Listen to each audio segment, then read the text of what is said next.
I got hardball. This is the CheckDown. No fluff. No filters. Just football.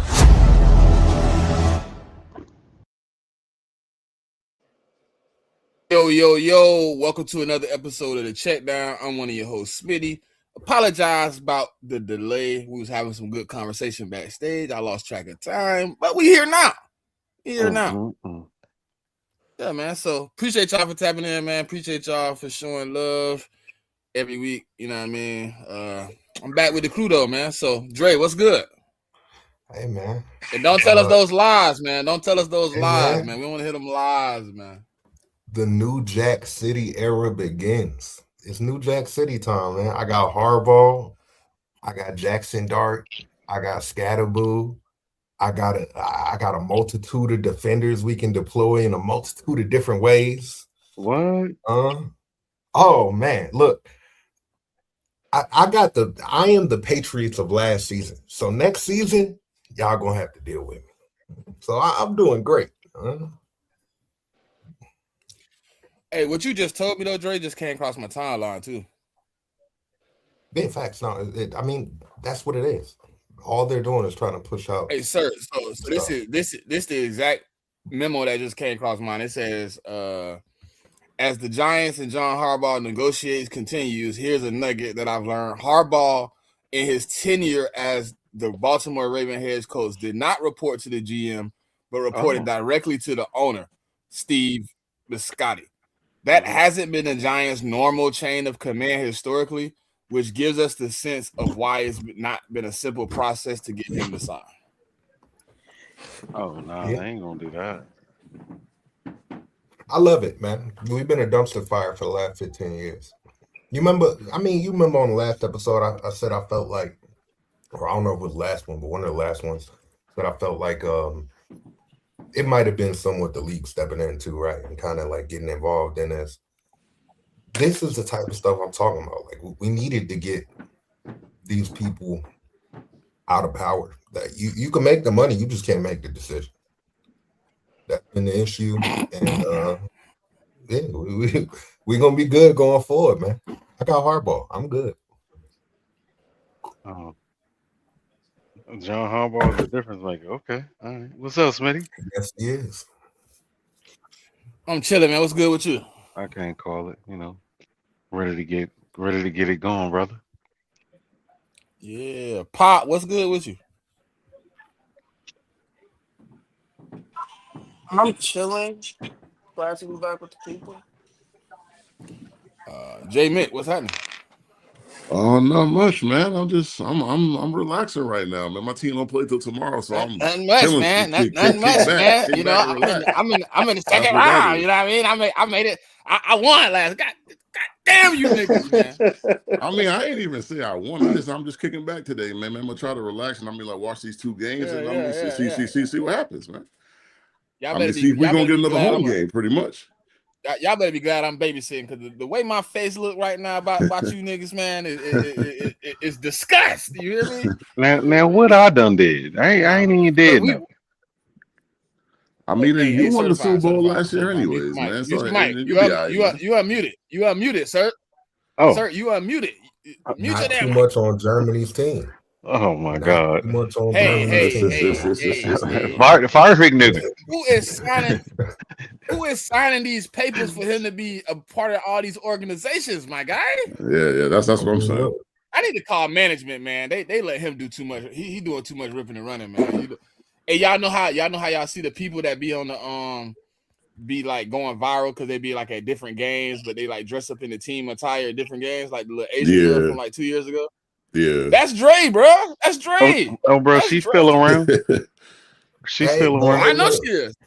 She just not viral no more. So they don't care no more. It might be me soon, man. You never know. I might pop up one day in a Rams jersey or a Rams hoodie. I might pop up the next day in a Seahawks hoodie. You never know what I'll pop up. Wow, Drive good and work, Z. You man. gotta Y'all tune in. sign Look, Wow. you gotta tune Drive. in every Drive. You week, signed off and on then this? you'll see, man. On Every what, week man? I might have something different for you. I might Him not. rocking Seahawks gear, man. Y'all signing off on this? Rams gear, Seahawks, Bears gear.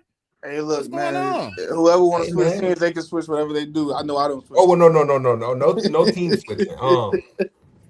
I am a Giant for life, but Once you put on that gear, you know what the perception can be, man. What's good with you though, Drop? How you feeling, bro? I'm cooling it, man. Just ready for this game, man. Yeah. We didn't get to play last week. We had Yeah. we was a little, what I'm saying? Yeah, Had a boy. little time extra to sleep. You got a sticky situation on your hands though, Drop. We're gonna get in that in a minute, though. Z, what's good with you, fam?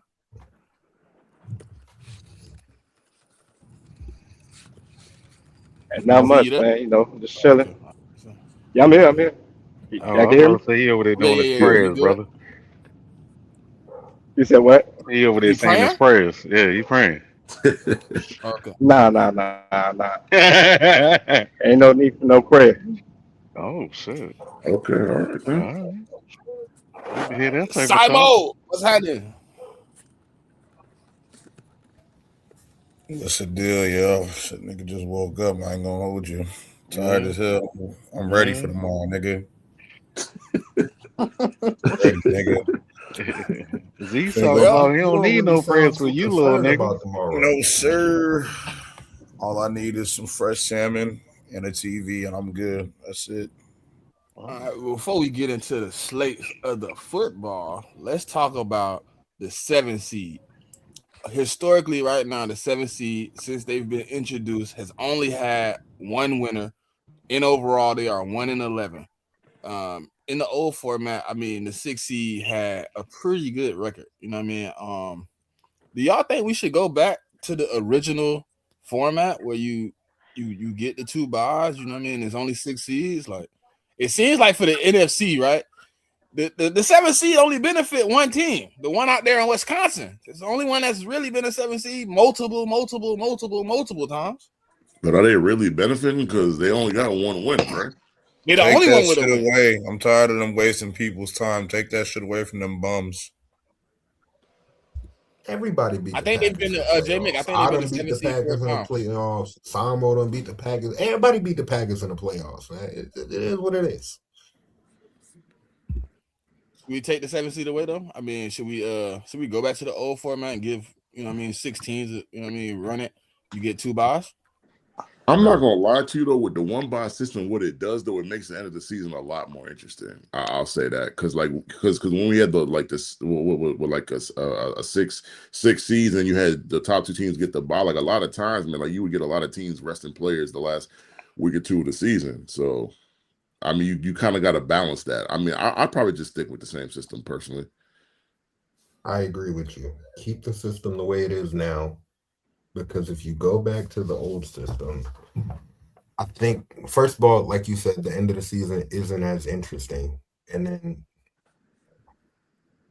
I remember in the past when there would be, wasn't there a year, JMIK, y'all won 11 games and missed the playoffs? Yeah. I think that was the year Brady tore his ACL. I think it was 2008. So, like, I feel like I don't really like seeing teams go 11-6 or 11-5 and not make the playoffs. And I think the new format kind of prevents that, right? We see sometimes 3 teams from the same division making the playoffs because that division is just that good. And if we go back to the old system, it takes that away. So I say you stick with the system the way it is. Sir, what you think, bro? I agree. Ain't no need to change it. We here now. We just gotta figure out how to keep them sorry ass Packers out of the 7 seed has not been beneficial though. Like I understand what Dre. I understand Dre saying like they missed 11. Yeah, but the question I asked was like when you say it's not yes, beneficial, right. like who are you talking about? It's not beneficial to. Are you talking about the 7 seed, or are you talking about just the 7 seed? But I feel like it's been beneficial to the 2 seed. The 7 seed is 1-11, bro. Yeah, but the 2 seed is 11-1. Just saying. And then the 2 seed. Says the guy that's the 2 seed right now. Says the guy that's the 2 seed right now. Y'all know that, right? And I would have said this shit last year when I wasn't in the playoffs, man. I mean, I pretty keep it, above board and honest, bro. Like, I'm even if I wasn't a 2 seed, I say the same thing because the 2 seed should have the advantage in the 2-7 matchup, man. I mean, it's just like, the 1 seed should have the advantage, just like the 3 or the 4 seed. Like when you win your division and you get one of them top 4 seeds, no matter what conference you're in, you're supposed to be at, you're supposed to get the advantage.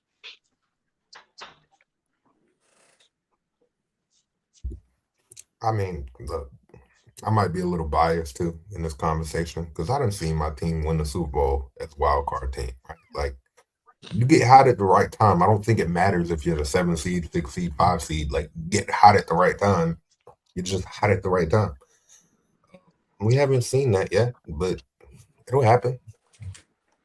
We'll get there. It'll probably be a team that's injured early in the year, gets healthier throughout the year. Wouldn't the 3 play the 6? Yeah. Yeah. The 3 plays the 6 right now, yeah. I mean, but look at like the 49ers have that potential. Like they weren't the 7 seed, but they were the 6 seed. 17-15, JMIK. 17-15, 3 seed up. It's closer. Yeah. Well, I mean, like the 6 seed is going to be a better team. I mean, that's just the chances are they're going to have more wins or whatever. But not like, I mean, look at this year's bracket. Like you have the Bills and the 49ers. They're both 6 seeds. I know they're not the 7 seed per se, but they're the 6 seed, and they have a chance to get to the conference championship game this weekend. All I gotta do is win. All you gotta do is win. Yeah, that's all you gotta do this weekend is just win. It don't matter, don't matter if you win by 40 or you win by 1. All you gotta do is win.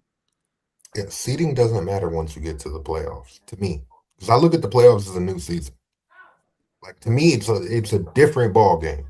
That's why you see teams that are really good in the regular season or quarterbacks like Lamar Jackson that are really good in the regular season, and then the playoffs come around and then they forget how to play football. Like, not everybody's built for playoff football, but there's some teams that they just get better in the playoffs.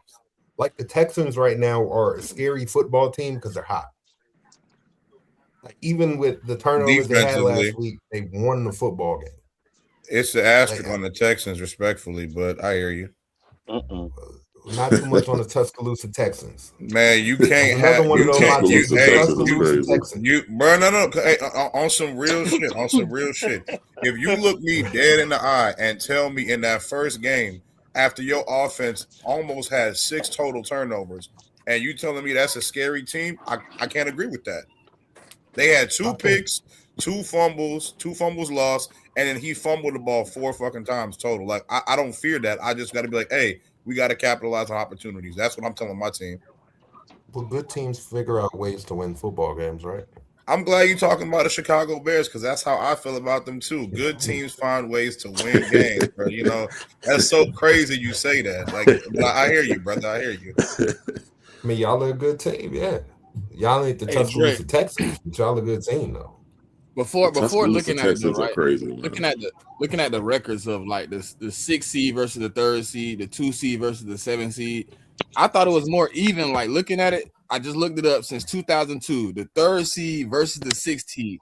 The 3rd seed is only up 2 games, 17-15.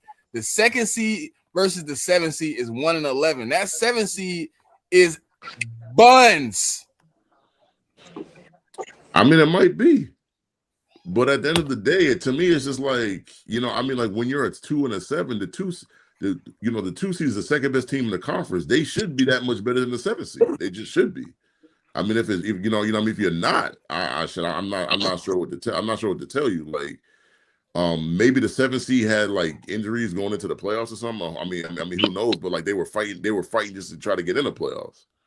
What's the separation between the 6 seed and the 7 seed? A game? Sometimes a tiebreaker? Yeah, probably a tiebreaker again. Quite literally this year, it was a tiebreaker with the Packers. Okay, so in that situation, and I think in the AFC it's the same way too. It was a tiebreaker. Mm-hmm. So what are we really talking about then?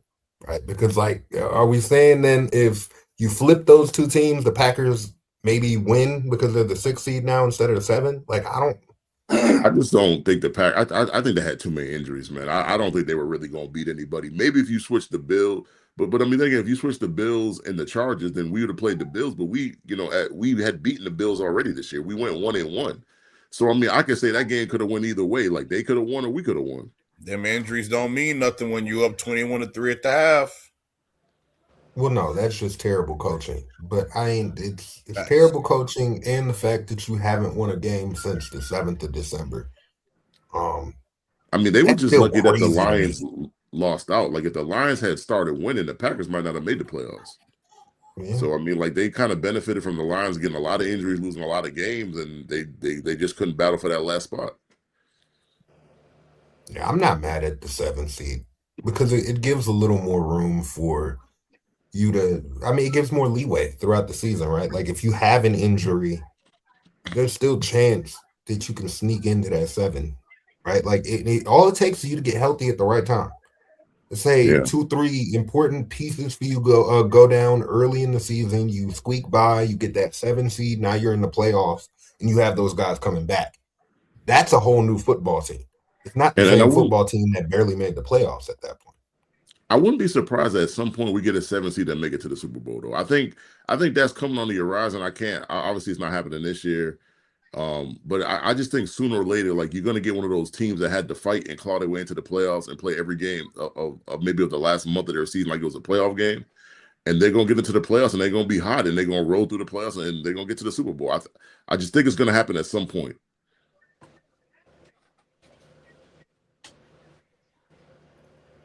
Anybody else got an opinion on Ron? You just got here, bro. What's good?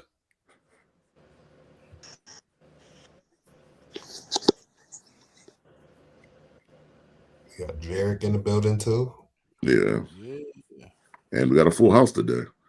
But yeah, I mean, and we were just talking about like the playoff season, and I mean, like, should we keep the like the season the way that it is? Should we go back to the old system of only having like I mean six playoff teams per conference, or should we keep the current system? So since we have some new people pop in, and y'all can tap in on that. I mean, it's fine how it is. Like, there's no real reason, I guess, to change it. Like, I can see why people were apprehensive at first, adding that extra team, taking away the 2 seed bye. But yeah, I think I'm used to it now. It don't make no difference to me, to be honest. Yeah, I don't even really think about the old format no more. It just this is what it is, man. I just feel like making sure you can't you have to win the NFC. You have to have the best record in your division. And you got to get the number 1 seed. It's just that simple, So I like it. It makes it more competitive. Like the end of the first round seed came down to week 18. Seattle, when they get it, San Fran get it, they win it. So I like it. It makes good cinema for me. Yeah, I mean, it's the same thing in the AFC too. Like Denver had to win it. Denver didn't win. We would have got it. And like to that question, the only time I ever think about the old format is like when the Patriots were a 2 seed. I'd be thinking like, damn, well, this is, this was like 5-6 years ago. Shit, we had to buy too. But I wasn't harping on. I'm just like, whatever, man. We in the playoffs. We got to win games. I mean, it was what it was. You know what I'm saying? Because think about it. This year. So if you look, you probably wouldn't even have played week 18 with your starters. Well, yeah, because you would have had a bye. What would be the point of even playing? Well, for the Patriots, we would have had to, because like if we would have lost and the Jaguars would have won, we would have moved down to the 3. So in the old format, we still would have had to play for that. Okay. And I think it was the same way in the NFC too, because I think it was the Bears and the Eagles, and I think if the Bears didn't win and the Eagles won, the Bears would have. I mean, the Eagles would have moved into the 2, and the Bears would have slid to the 3. So I think it was, like this year, like we had a lot of teams with a lot of wins, pretty much. Man, we had a lot of 11, 12, and 13 win teams this year, man. But also we had a lot of bad teams. Like I had a lot of 2 and 3 and 4 win teams this year as well. So that's just kind of what happens. Oh no, I didn't really get into thinking about the old format until I started looking at records and looking at how the 7 seed has really performed in the playoffs. Yeah, it's been 6 years, JMIK, and I just looking at it 6 years. the Packers won. I want to say the Packers won like the first or second time they was the 7th seed, and nobody's won since. It was just like, man, it's kind of interesting that the 7th seed, obviously, like y'all said, the 6th and 7th seed aren't far apart. But the 6th seed has put up more fight than the 7th seed, it seems, in these playoffs. It's just, I don't know. It's just it's interesting. Obviously, it don't really make a difference. NFL ain't going back. They love having that extra game, but I mean, anything. I think if the league to do anything, they might add another team and just do it with the bye altogether. That's a possibility. Because I tell people we're at 17 games. They're not going to have an odd number of games. They're going to add another game at some point, and we might not like that, but that's what they're going to do. And like I guarantee you that. But let's get into this playoff football, and then we can, we got some other things to fill in. But first game up on the post, we have yuck. I almost had to say the Germany's team, because the Broncos not here yet, right? Broncos not here. All right. No, not yet. Czar did hit me back, but I don't know if he's gonna make it. If not, we'll circle back and let Jared talk about the Bills Broncos real quick. But we're gonna go to 49ers versus the Seahawks. Seahawks coming off a bye. Obviously having some issues at the quarterback position. I think I heard today that Sam Darnold hasn't thrown a pass since like Thursday or so. So y'all take off, man. It's on y'all, man. Sir, drives wrong. The floor is yours, my guys. What's good, brother? Go ahead, 49ers. Y'all kick us off. No, man. Go ahead. You a guest, brother. Brother, I'm on the bye, bro. Go ahead, bro. I'm on the bye. Go ahead. No. You first up, brother. Number one. Let me get it going then. All right, I'll get y'all going. Hold on. So, thank you for joining us on the show today. First question, I guess, is are you concerned about Darnold? Well, they being too friendly, Smitty. You go first. You go first. Nah, start my nigga, bro. There's all love. Like I said, okay. Am I concerned about Sam? Let me give you the out of 10. So here's the thing. Like, am I concerned? Slightly, but my concern is more like, all right, how does this change the game plan? Because when it comes down to it, he didn't throw a lot the first game. I know everything is different. I know. Trust me, I get it. But my whole thing is like, what this offense has been, they haven't really been airing the ball out like they were before because they haven't had to. So they've relied on the running game. So my whole thing is like, what is that short intermediate going to look like that he typically hits?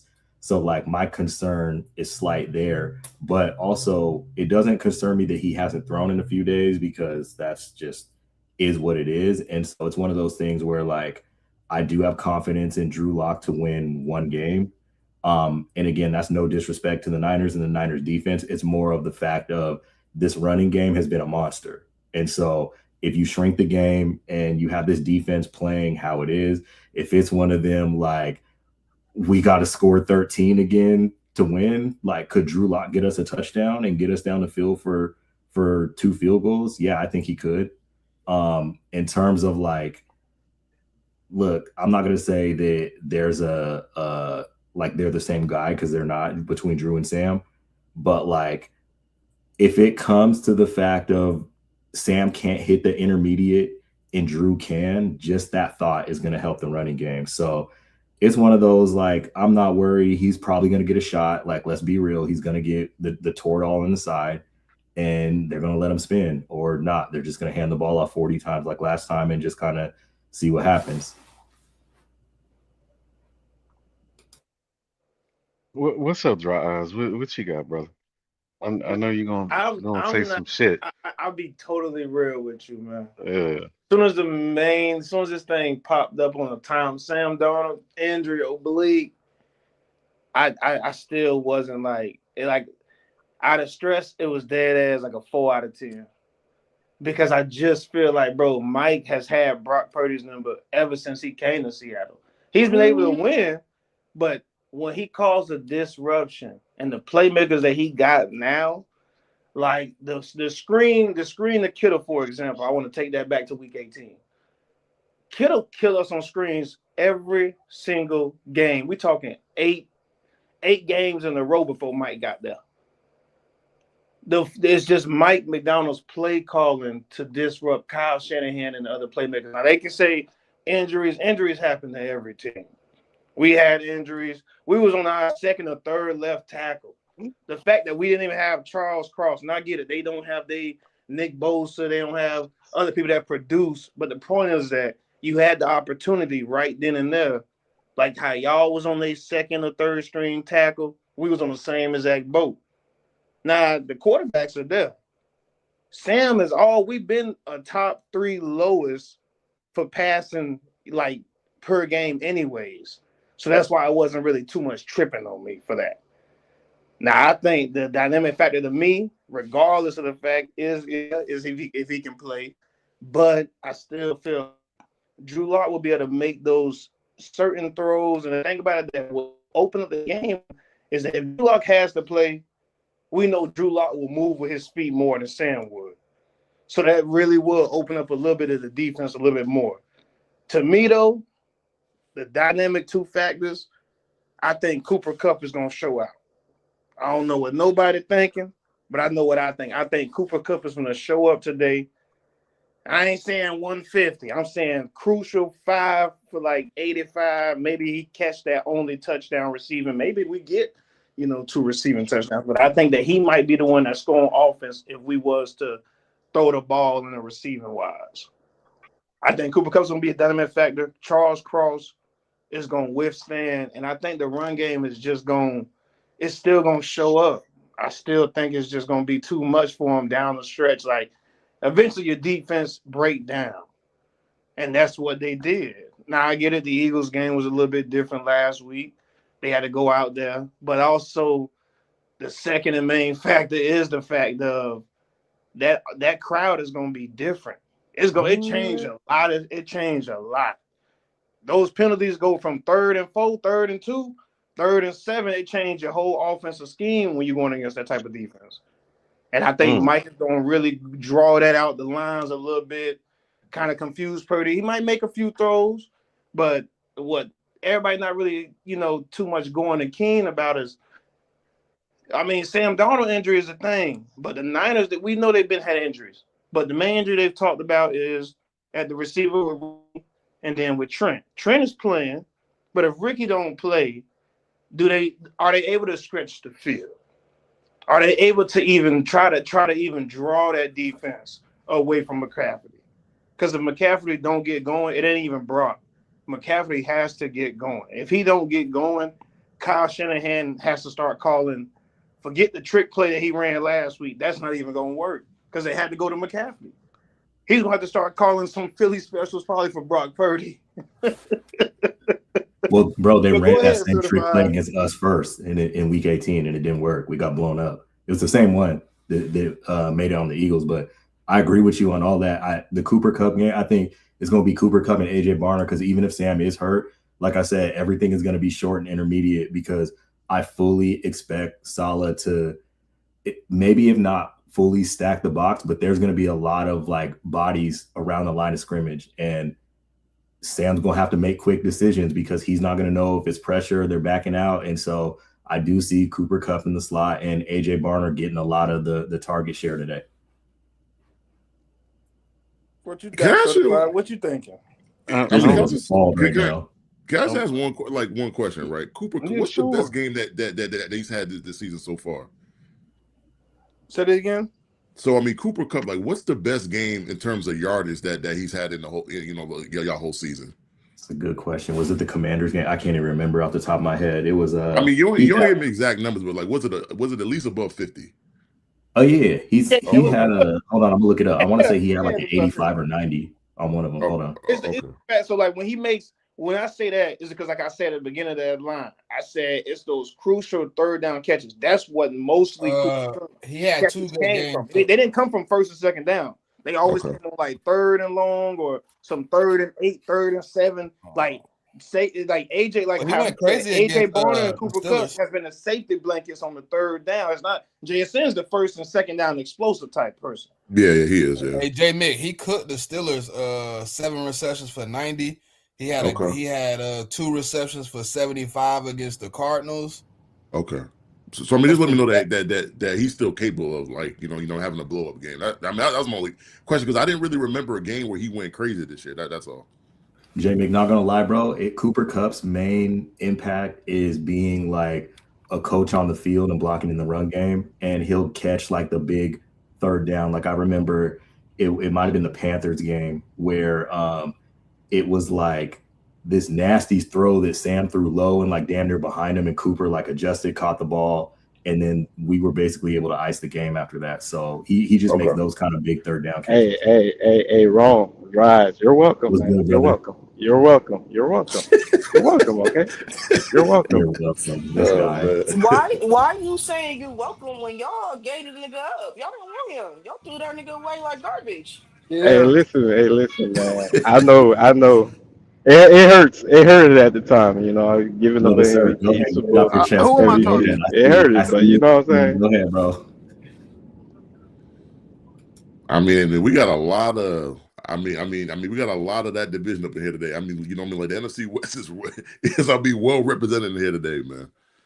So I just feel like we're gonna have a few guys back that we didn't have last time. And everybody believes in records and trends until it doesn't go towards that narrative. But Kyle Shanahan is like 6-2 when he plays somebody 3 times in the season, and he's undefeated when he's played somebody twice in 30 days. Also, my quarterback has never lost in Seattle. So he actually won his first playoff game in Seattle, and one of your Seahawk brethren was Nah, my brother, I don't know that nigga. yeah, I forgot his name. It's like Ashwagandha or something like that. I forgot his name, but it's really long and he got an You accent. talking about Abdi? Yeah, something like that. Yeah, so I was like, okay, yeah. I was like, Brock Purdy is 4-0 in Seattle. He was like, well, he's not 4-0 versus McDonald, and I was like, well, I know, he just got there. It's only been 2 years, but he's 2-0 versus him in Seattle. I like how you said history. Mm-hmm. History does, sometimes repeating. You listen to history records. And Mm-hmm. last time I checked, history said every time there was a new pope selected, the Seahawks made the Super Bowl. Every time the Seahawks was number 1 NFC seed, they made the every Super Bowl. time. Yeah. You go look this up. Look this up. So every time the Seahawks was number 1 seed, they made the Super Bowl. And then every time a new pope was selected, they go back to Pope Francis. If you want to go all the way back to 1879 with Pope Juju, Seahawks made the Super Bowl. I mean, like, this man is bringing. When you say history, it's been 3 new popes. Bringing the Roman Catholic Church into this thing. This is crazy. Yeah. It's only been 3 popes since y'all been. I said when the last 3 popes, have been selected. The Seahawks have made the Super Bowl. We can go all the way back to Matt Hasselbeck. That's what we're saying. All the way back to Matt Hasselbeck. So we talking about Charlie Whitehurst, Jesus Christ, aka is what they used to call him. Yeah, I expect Seattle to score 13 points again, because they scored 13 points week 1 and week 18. That's fair. I just think we're gonna score more than 13 points. Me personally, now that I got a Harbaugh, I wouldn't let nobody talk to me like that. I'm just saying, I wouldn't let him talk to me like that. That's crazy.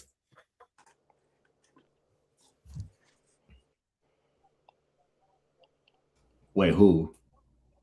He's saying the Seahawks shouldn't allow the 49ers to talk to them crazy. And I'm just saying, he talking about John Harbaugh is going to all of a sudden take the Giants to playoffs. But, hey. Look, all I got to say is, it's a respectful hate for the 49ers because, like they say, because all I've been seeing all over my timeline is 49er fans talking about these stats about Kyle being 7-2 and 6-0 and all this shit like that. Cool, bro. Mike McDonald is the key. Like y'all beat up on Pete Carroll. That's the same reason why I What? personally don't talk about how Pete Carroll used to beat that ass. I don't talk about that. I'm living today. But Pete Carroll used to drag you niggas up down Lumen, all the way down I-5, take I-80 all the way through Santa Clara. All that shit. Like Pete Carroll used to do that. The record's there. We talked about it my first time on this show. We talked about Kyle's record against the Seahawks since he joined. It's not good. It wasn't. We living for today. We living for today. So we living for today. Purdy So. never lost in Seattle. That's fine. Rob Purdy hasn't beat Never will. McDonald Seahawks in Levi Stadium. That's fine. But look, I think it's going to come down to we're banged up at quarterback. What? Banged up. Y'all banged up. I mean, he's on the injury report. Oh man, injury. Man, certified. You know, you want to talk about injury? Hey, certified. Hold on, certified. Injury. You know, I don't bring up three things. I don't bring up reps. My trauma's not your trauma, brother. Injuries. It's different. I don't bring up no bullshit. We're just trying to win a game. I'm just trying to win a game. Exactly. So my whole thing is everything that I said on the last show, because I didn't expect that to go like that. I think this game will be more along the lines of that. Where's the heavyweight fight type shit? And let me see. You know, we talk about Sam Darnold, and it's kind of funny the narrative on Sam Darnold because now it's like everybody's panicking that Sam Darnold's hurt, but I thought he was ass. I thought he don't like. No, but you know that's the one thing that's the one thing they can never talk about. If you look at other teams, they bring up a lot of other subjects. The only one thing they bring about when they talk about the Seahawks is Sam Darnold. Yeah, that's the only thing. That's the only thing. You can't. And then when he play good, they just like, all right, well, I'm gonna wait for him to crash. This is the crashing point. What they think is, the thing. And in my opinion is Sam might have just dropped this news, just for the hell of it. Hey, I ain't gonna practice for 2 days since they want to talk about the little Fred Warner news. He ain't playing. So I would love for Sam to come out here and just dice some shit up real quick. Go ahead, serve these boys. I wouldn't mind. We already Hibachi style. Like I'm talking. Forget Can Hibachi. I get some extra rice? Fuck Hibachi, bro. We turning this shit to Nobu, bro. First half we Hibachi, niggas some rice and But I want some some noodles Magic too. City eating lemon pepper wings. Yeah, stuff like that. Well, here's my question. In the event, like say Sam does play, but his injury gets exacerbated in the game, do you guys feel comfortable with Drew Lock coming in and being able to get the job done? Yes. Yeah. Yes. Because here's the thing. If we go, look, Purdy gonna get his number. Purdy turns the ball over too. So as much as everybody talks about Sam and Sam's bad turnovers and bad interceptions, Purdy had 11 in 10 games or some shit. Every time Purdy plays against Mike McDonald, he throws at least one. So there's gonna be turnovers in this game. So it's just a matter of like, do we get ahead and then your situation happened, Pop Storm, or is it one of those where Drew's got to claw us back into a game and win us a game, which we've seen before. We saw that against the Eagles. Literally saw that shit on Monday Night Football. Ran right up and down the field, hit JSN in the corner of the end zone, walked him off. So again, backup quarterbacks in a vacuum could come in and do some shit. Now, would I expect Drew to lead us on a Super Bowl run if we win this game? Absolutely not. Absolutely not. But again, in a game where you're going to be heavily reliant on your running backs and tight ends and everything like that, could Drew come in and move the sticks? Yes, I think so. Yeah, and I think that's a fair assessment. And I also know you guys got a couple of guys back from injury. I think Arroyo came back for you guys as well. No, he's not playing. He so based on some of the other injuries, they held him out and didn't activate him because they need depth at other positions. So he's not going to play. That is actually a huge loss in my opinion, because as good as Sauber is in the run game, Arroyo is literally like the Jimmy Graham field stretching tight end, where it makes. I'm not saying the nigga's Jimmy Graham. I'm saying they play the same role. Yeah, I get what you're saying. Hey, Smitty, clip that, dog. He said, buddy was Jimmy Graham. Go ahead, clip that, brother. Sir, messy, but not listen. Whatever it is, the NFC West team is making it to the conference championship. That's all I know. That's gonna happen. It's just a matter of who it's gonna be. Yeah, that'll be me. That'll be me. Count me in. I'm in there. I'll see you little niggas in LA, man. Leave us out. Levi. I So just got one question. And I see Yeah. you, whoever it is, at SoFi North. We gotta stop at Levi so North wait, Pacific. stop. SoFi North. Z, SoFi you know North. that. Z, You come heard on. what I said. You heard what I It's said. me, Z. It's just me You and you heard right what I now. said. Z, you I know just damn don't well that shit understand don't it, exist. certified. Like you know, Marshawn Lynch will be raising the 12-man flag next week in the Oh, conference brother. championship, brother. Nah, he's raising it today. There's the rumors he's raising it today. The owner always does it on the conference championship. So it'll be Jody Allen. Well, then next week we can let Kyle Shanahan do it. Oh, okay. That's fine. He'll be around. He gotta wear a 12 jersey though, certified. You gotta let him know. What? Yeah, you gotta let him know. What? Yeah. Hey, real quick question. How is Jalen Milroe developing? I know that don't really got much to do with this game, but you know, my Ignore favorite him. quarterback. I mean, Ignore leave it to him. the I know. Alabama nigga to bring up Ignore Bama, man. him. I gotta know, No, man. It's they roll tide, man. Hey, they just kind of built by Bama, man. like I just need to Kubiak, know how we developing. but Kubiak All I need already to know. Kubiak explained that he kind of they at the beginning of the season they was like we have certain packages for Jalen. So it was like at the beginning of the season when we thought about that, they ran it through a few times through the season. I would say at least like he got in the game. He got in about I would say like 4 to 6 games, and they ran a certain packages. Sometimes it worked, sometimes it didn't. But he's still developing a little bit. But I like listen. If say for example Sam couldn't go, Jalen would have to be activated, and instead of emergency, like they're gonna play him. He might run a package with him just because of the fact of like the Niners are kind of beat up. They least expect it. So with his speed and dynamic, he could make that one game play that could change. You know what I'm saying? Like the 3rd and 17 for Kenneth Walker could be like a 3rd and 1 run for Jalen Milroe for like 20, 25 yards. And then you got to think about also what nobody's talking about is Rashid Shaheed. He could be the change. If they load the box, that speed that he got, it will change a factor whether he runs a wild jet sweep or if he running a route. So I think a lot of things, and the thing about the last game, they actually did run Shaheed like about 4 games now in the last 4 games. They ran him out of the backfield at certain times, like how they did Alvin Kamara. So Clint Kubiak, he got that. You know what I'm saying? If he knows that Sam might not be able to go, for example, he's got familiarity with like, okay, hey, listen, maybe we could throw Jalen in a few packages. You know, Drew come in on 1st and 2nd, Jalen could come in on a crucial where we think what if we make trick the defense into thinking, you know, it's a run with the quarterback, and he actually do pass it. But they say he developed well. It's just the fact that, you know, he's 3rd string right now. Yeah, it's one of those luxuries. Like, you know, he can sit over there on ice, and he's from what Mike said yesterday. Because of course, they asked Mike about, you know, if Sam's unable to play, but again, Sam is playing. But if he was unable to play, he's like, Jalen's ready. He's been like, he just hasn't gotten like a lot of the reps with the team and all that stuff like that. But he's doing the VR thing like the Jaden Daniels did, and he's doing all the mental stuff. So they're like, we feel like if he had to go, he can go.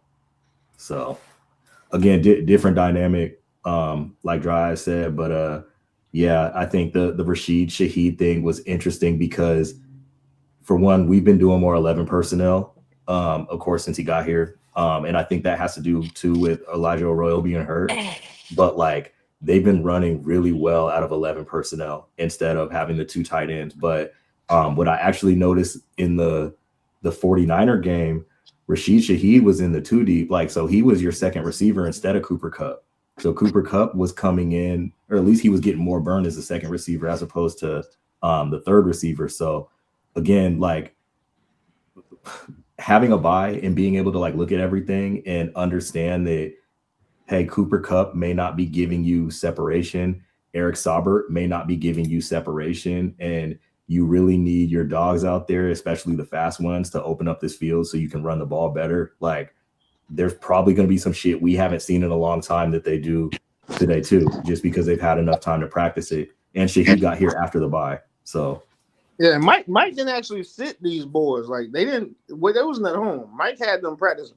Like Mike had them practicing. They took 1 extra day off. He said the whole rest of the week they practiced. I mean, it sounds like a smart thing to do, though. Yeah. You know, they're I'm resting. saying, the extra rest week. We got 2 extra days now. Instead, they start practicing. Because I've seen where the teams a few years back, they'll start the bye week and they'll practice on like a Friday, Saturday to start the week, knowing they got the rest of the week now till next Saturday. But it's like next Sunday. But it's just like he had them practicing the whole week.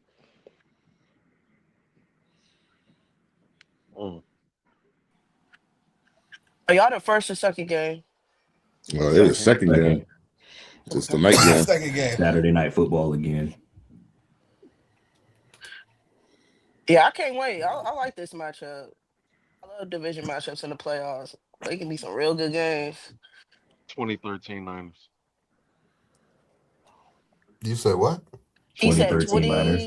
2013 Niners.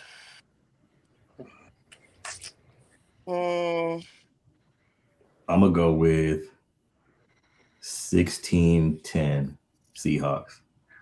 I think it's still a low scoring game. I ain't gonna lie, I got 24-10 or 24-13, man. Seahawks, bro. I'm telling you, bro. This shit. Who might score for y'all might be CMC, but I just don't see like they hype on this Ricky, they hype on Tongans or whatever. Like, tell you right now, Tongas is one of them ones, bro. No, but I just read one of them reports that like Niners fans themselves, they ain't confident in Tongas. It's the fact that they like George Kittle didn't really do nothing. George Kittle had to be chipping half the last game and helping block just because your offensive line couldn't block. With Trent back and George would have been here, it would have really changed the dynamic factor. Now you got to throw in a tight end that he's technically a receiver to them. He ain't meant to go block because he ain't that good at blocking. He's okay at blocking, but that's the least of my thing. Yeah. What I'm more if I was them is that like Ricky just sat up here and said like I just can't take those type of shots right now, brother. We finna hit him like they did in that movie, brother. Telling you now, he's going down, brother. That defense is not gonna. They're not gonna play easy. So I just trying to figure out why wouldn't a receiving type end be good for a pass first offense? No. I said Kittle is a better. I said having Kittle in. If Kittle would have been back, if he hadn't got hurt, if he would have been back with Trent Williams this week, it would have been a better option all around. It made a better difference. Having Tongas in there, we know for a fact as soon as he entered the game, Mike is going to look at him like, okay, we know they're going to probably throw the ball because they choose to run the ball. He's not that good at run blocking. Oh, well, we don't really run like that. You know that, right? I mean, listen, you have to try to get this game started. What, you going to throw the ball with Purdy 40, 50 times a game? I mean, well, they know better than that. We was the third best passing offense in the league. I don't know if you knew. Man, it didn't look like that week 18 though. Oh, okay. That Glock going jam this weekend. Yeah, it ain't jamming. Jamming, man. It's jamming. It ain't jamming in New York. That Glock jam. Jam on it. Jam on it. Jamming this weekend, man. I mean, you said that last week, and they definitely. Hey, man, because look. It ain't jamming in New the York. 49ers. At the end of the day, if it's not this weekend, it'll be next weekend. Yeah.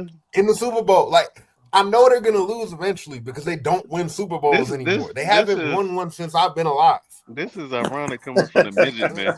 They have not won a Super Bowl. The since midget I've been alive. men. So I just want to let y'all know the midget men are mad at us because we're the reason why they never will ever be in dynasty talks. We're the reason why. That hardball disciple is about to have you in hell, but that hardball disciple is gonna have you in hell this weekend. Yeah.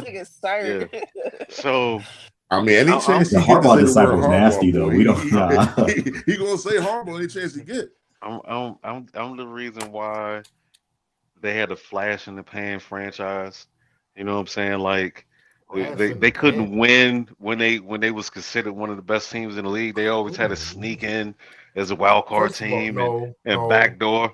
You know what I'm saying? I'm the reason why these niggas couldn't go to back-to-back Super Bowls. You know what I'm saying? So these little niggas technically is my son. Plaxico Burress Seattle's going to back-to-back Super Bowls. Tell them about Kyle Williams. Yeah, Seattle been to back-to-back Super Bowls. The Giants can't do that. Like it wasn't. Didn't the Giants do that though?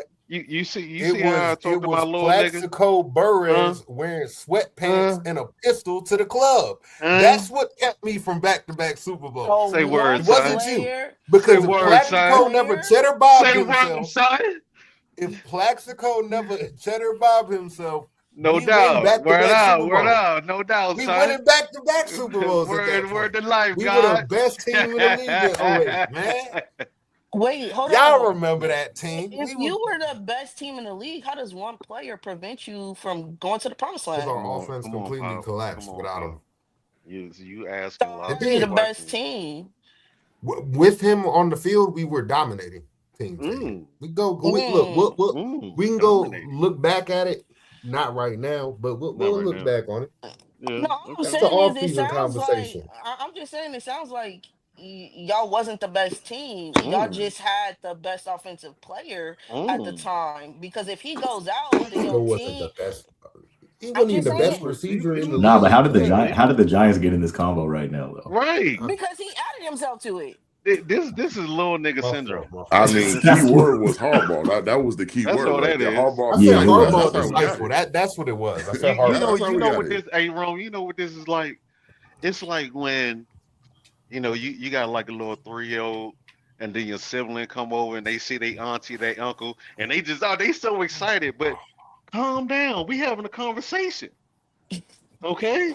That You don't see daddy and uncle talking right now? Well, Huh? first of all, I Oh, took that's it. I don't something. fuck with I Wow. shit. said the No. Yo, that's Glock crazy, going man. I wouldn't jam. take That's how that. this all started. Now, I now, said the Glock I going wouldn't now take jam. that. You ain't like that. now listen, Then don't you show out now. proceeded to big up your ops by I know talking this your about them favorite going to uncle, back-to-back Super but Bowls you while trying to go to asking me your why I room? can't do the Because I same. think you need some time out. Okay, you want something to? I give you what? Dre, don't worry I about it. give The you 12's something to gonna cry handle this, about. bro. We got you, bro. I'm sorry, y'all. I I mean, apologize. but I'm gonna drop my score prediction. I think this is like a 2017 game. I do believe this game hinges on Sam Darnold playing. So if Sam Darnold can play and finish the game, I got Seattle winning 2017. If he can't, I don't have to flip that, and I'm gonna take San Francisco. It's contingent on him playing. Because I don't like I'm a Georgia guy. I don't believe in Drew Lock. Missouri quarterbacks ain't shit, and I don't believe in them niggas. So I'm sorry. I just don't believe in Drew Lock. Yeah, but Drew Lock could turn into Peyton Manning for one game. Like that's the reason Nah. we didn't end up with the #1 overall pick last year. I don't know how it That's what I was happened. saying. But like He Drew started Lock games went just as of last year. Nah, I just don't from trust that terrible. dude, man. Who did y'all I play know, with? but it's one game though. 'Cause, like, he I went from feel you. terrible They all beat the year, brakes out of and the in that But hold one on, game, it's not he even was one game though. perfect. Sam is playing. Like that's the thing is it could be a matter of 2 quarters or 1 quarter. You know what I mean? Like Sam is gonna play. If Sam plays the whole game, I got y'all winning. But if you don't, I think y'all gonna lose. You don't think the defense is good enough to hold them? Oh, I know the defense is good enough, but this going to other matchups this weekend. Yeah, the defense is great, but at some point the offense got to do something with the ball. Like you got to be able to score, and I just think the 49ers, if y'all got to try out Drew Lock, they're gonna try to shut down y'all run. I don't know if they can, but they're definitely gonna try. And if you put the game in Drew Lock's hands, I just don't believe in him. Like I just don't. I never have, and that goes back to his time at Missouri. That go back to his time with the Giants or whatever. I just do not believe in Drew Lock. I'm not gonna lie to you. Don't lie to me, It don't bro. matter if it's Drew Lock, Sam Darnold, or Jalen Milroe. I got the Seahawks winning this football game because I don't believe in Brock Purdy. Now, maybe if they bench Brock Purdy and put in Mac Jones, maybe they'll have a chance to win the football game. But I don't believe in Glock Purdy, as you guys like to call him. I think that Glock going to jam. I think Mike McDonald is going to have him in hell this weekend. And I think it's going to get ugly for you, sir. I got them beating y'all by 2 scores. 2 scores. Jeez. Yeah, 10 plus. What y'all got? That hate is strong, boy. That's a strong hate. He still feels a way about what we did to Lil JD, because Jaden Daniels is the real JD. But you might be able to get your get That's back. another conversation we'll have in the offseason. I'm sorry. We can have that conversation. Say it into my good ear. I ain't hear you. We'll have that conversation. Okay. All right. You said 2 scores, Dre. All right. I'm with JMIK here, right? So, like, if Sam Darnold is able to be the Sam Darnold I watched for 17, 18 weeks, I'm taking Seattle. But if Sam Darnold at any point in that game got to check out and go see the trainer, and they throw Mr. Drew Lock, yeah, you want to say he gunned down the Eagles? He ain't gunning down the Niners. This ain't that game wasn't the playoffs. If Sam Darnold does not complete this game, I'm taking the Niners by 3. If Sam Darnold finish, I'll take the Seattle by 7. Y'all act like Sam Darnold don't get shaky when the lights get bright. Nah, but I seen what he played. All he needed was 13 the first 16, That's 13, what something I'm like that. saying. Like, I niggas say mean, he's week ass 18, he anyway. didn't get So shaky in week 18 when it was a winner take all game. He wasn't shaky then. Just Or saying. the week before that when he played Z. When he played Z in the Rams. Yeah, I well, I'm not mean, gonna he hold ain't. you. Sam has 6 picks against the Rams, 8 against everyone else, and even then, I want to say he there was another team where he had multiple picks against, but like outside of those 2 teams, like it's some regular quarterback shit. So like I hear you and all that shit like that, but look, the Rams are clearly his downfall. We're not playing them. We're playing the 49ers. So that's why I'm like, Sam hurt, not hurt. Like I think it's just it's different all Oh, the way around. not interrupt this conversation, but a little bit of breaking news. I mean, and the Rappaport said that Aaron Rodgers is not expected to return to the Pittsburgh Steelers. Yeah, kind of assumed that was gonna happen. Yeah. Yeah, So have wait, fun on your so is he done, ayahuasca. or is he just now gonna try to find another team who won't, I low key heard want I him? low key heard that guy that played Edge might be requesting the trade. Well, that's a good question. Real quick, Smitty, that's a good question, but honestly, are we going to get an answer to that question anytime soon? No. Probably not. Nope. Nah, I think you He's gotta not wait for going to like. come out and tell us. It'll be, he's going to go on one of those darkness retreats. He's going to do some ayahuasca. He's going to go on Joe Rogan podcast. He's going to go talk to this person, that person, have fun all off season. And then he'll decide at some point, yeah, you know what? I still want to play football because somebody will pay me a lot of money to do it, and then he'll come back. That's what I think. I mean, the Before he was team in you there, should keep. Enjoy hey retirement, Dre, you did bum. you I did you mean, to see me, the team the you should kind of keep an eye on is the Colts. That did y'all because they see don't got a TJ first one. Watts saying he felt See, it's disrespected by the Minnesota to reporters me. putting that message out Yeah, I on mean him? Minnesota too. Yeah, Did y'all see I that? mean, TJ Watt said he felt disrespected. yeah, but where's he going? Like, no one's trading for that No, he contract. said he didn't like how the organization put out his moment with the coach. Like he said he felt like that was a moment that should have been kept between the players in the locker room. Him crying and having a moment shouldn't have been broadcast. He said he felt like that was, a little bit disrespectful. I mean, shut up. Like, hold on now. I mean, like they paying you, bro. I mean, like just, like really, like it's football, dog. Like if they, they own the rights to everything that they film. So if they choose to put that out, that's their business. Yeah, like We it's live in part a of the content world, game. bro. That's Yeah, just and I it. mean, like they want Everything is ratings. content. Yeah, Y'all so damn heartless. I mean, you're damn right, I am. Can't they have a moment, man? Let the people have a moment. Like what? Why? I don't understand it. Like I get it. Right. Yes, it's a content thing, but isn't that something you can like put that out in a documentary down the road or something like that? Like let that I be don't their want to. their moment in time.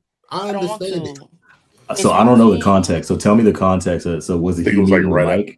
Yes, I I think it guess was Mike, right I after guess the Mike game in the pulled the locker team to room. the side, basically told the people, the team before he told the reporters and stuff like, look, I'm gonna be stepping away. I'm pretty much stepping down as the head coach. TJ Watt broke out in an emotional moment, started crying, pretty much saying, no, no, no, no, no, I only want to play for you. And then they put it out. I mean, And look, I don't even think it's about the moment, but him saying like, I only want to play for you, like. How does that look to the next coach? How does that look in a moment where you like talking to the next coach and they like, well, is TJ Watt gonna be here? Because I remember him yeah. saying such and such or whatever. Like, But I'm gonna be honest. I think it's being looked at too deep because I'm just saying that was a coach that he played for his entire career. So of course I expect him to have that type of emotional feeling when he's like, "Dang, you've been here since I got drafted. Like I appreciate what you've done for me in my career." It's a moment. That's what it is. It's a moment.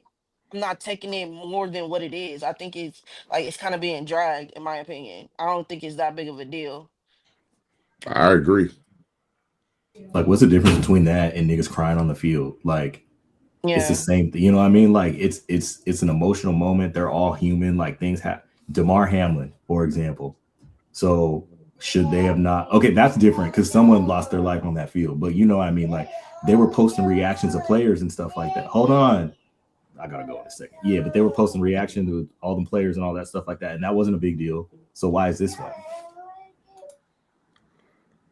I mean, I just look at it like Hard Knocks, man. Like they be cutting people live on Hard Knocks, man, and we be watching it, and you know what I mean. Like people don't say nothing about it. So I don't know, man. This is football, dog. Like that's you know, I mean, like they own the rights to everything. If they choose to film it and put it out there, that's just what they're gonna do. That's a fact. I mean, he can come to the Giants. I'll trade for him. Him and Brian Burns that'd be a hell of a combo, wouldn't it? Yeah, I guess so. I mean, y'all already can't figure out the rotation with the guys you got, so you try to add another Biblical name into greed. that. Biblical greed, nigga. Hold on. I mean, look, they can have Kayvon. I'll give him Kayvon in like a third or something like that. We'll figure it out. So, we ever get our Broncos guy? No, I don't think so. But I mean, we should just kind of move to that game because then we have Jarek here anyways. Is that an indicator the Broncos won't show up to the playoffs? Oh, I mean, it might be. Man, It I should be. You hope never not, know. man. I don't I want hope so. I don't want the Bills to get no cakewalk to the championship round. No. Oh, don't do that. It's not a cakewalk. Man, it's not Don't going to be a do that. cakewalk, man. No, you said that they don't. I mean, them not showing up would justify a cakewalk, right? Yeah, but that's I mean, this ain't the AFC Championship game. Like, and they got a whole nother game to go. And I can guarantee you, if we beat Houston on Sunday, that AFC Championship game ain't gonna be no cakewalk now. Or if Houston makes it, did you see the way Houston did the Bills in the regular season? I think it could be a repeat performance. I think that'd be tough though. But I mean, we just got to see it though. Like, yeah, like I don't think the AFC gonna be a cakewalk though. Bro, they completely dismantled that offense. Like, Josh Allen got sacked how many times in that game? And hit. It's like 5 or 6. I thought it was like 4 or 5, something like that. They put him on the blade. Bro, they did filthy things to that offensive line, man. Filthy things. Oh my goodness, Well, my word. So yeah, we got the Bills versus the The most Broncos. overrated team Hey, in before the y'all get that NFL. started, certified, man. I'm finna get up out of here. I gotta head to the shop real quick, see what the car looking like real quick. But we're gonna tap back into it, man. I appreciate y'all having me up here. Hey, Smitty, man, y'all gotta get better, man. Y'all gotta get better, man. Defending champs wouldn't go out. Yawn, my brother. Wow. Hey, man, you better win it. You better win it, man. You better win it. You gonna talk to me like that? You better win the championship, man. You better win the championship. Hey, man, all y'all wish y'all blessings, man, and happy holidays, man.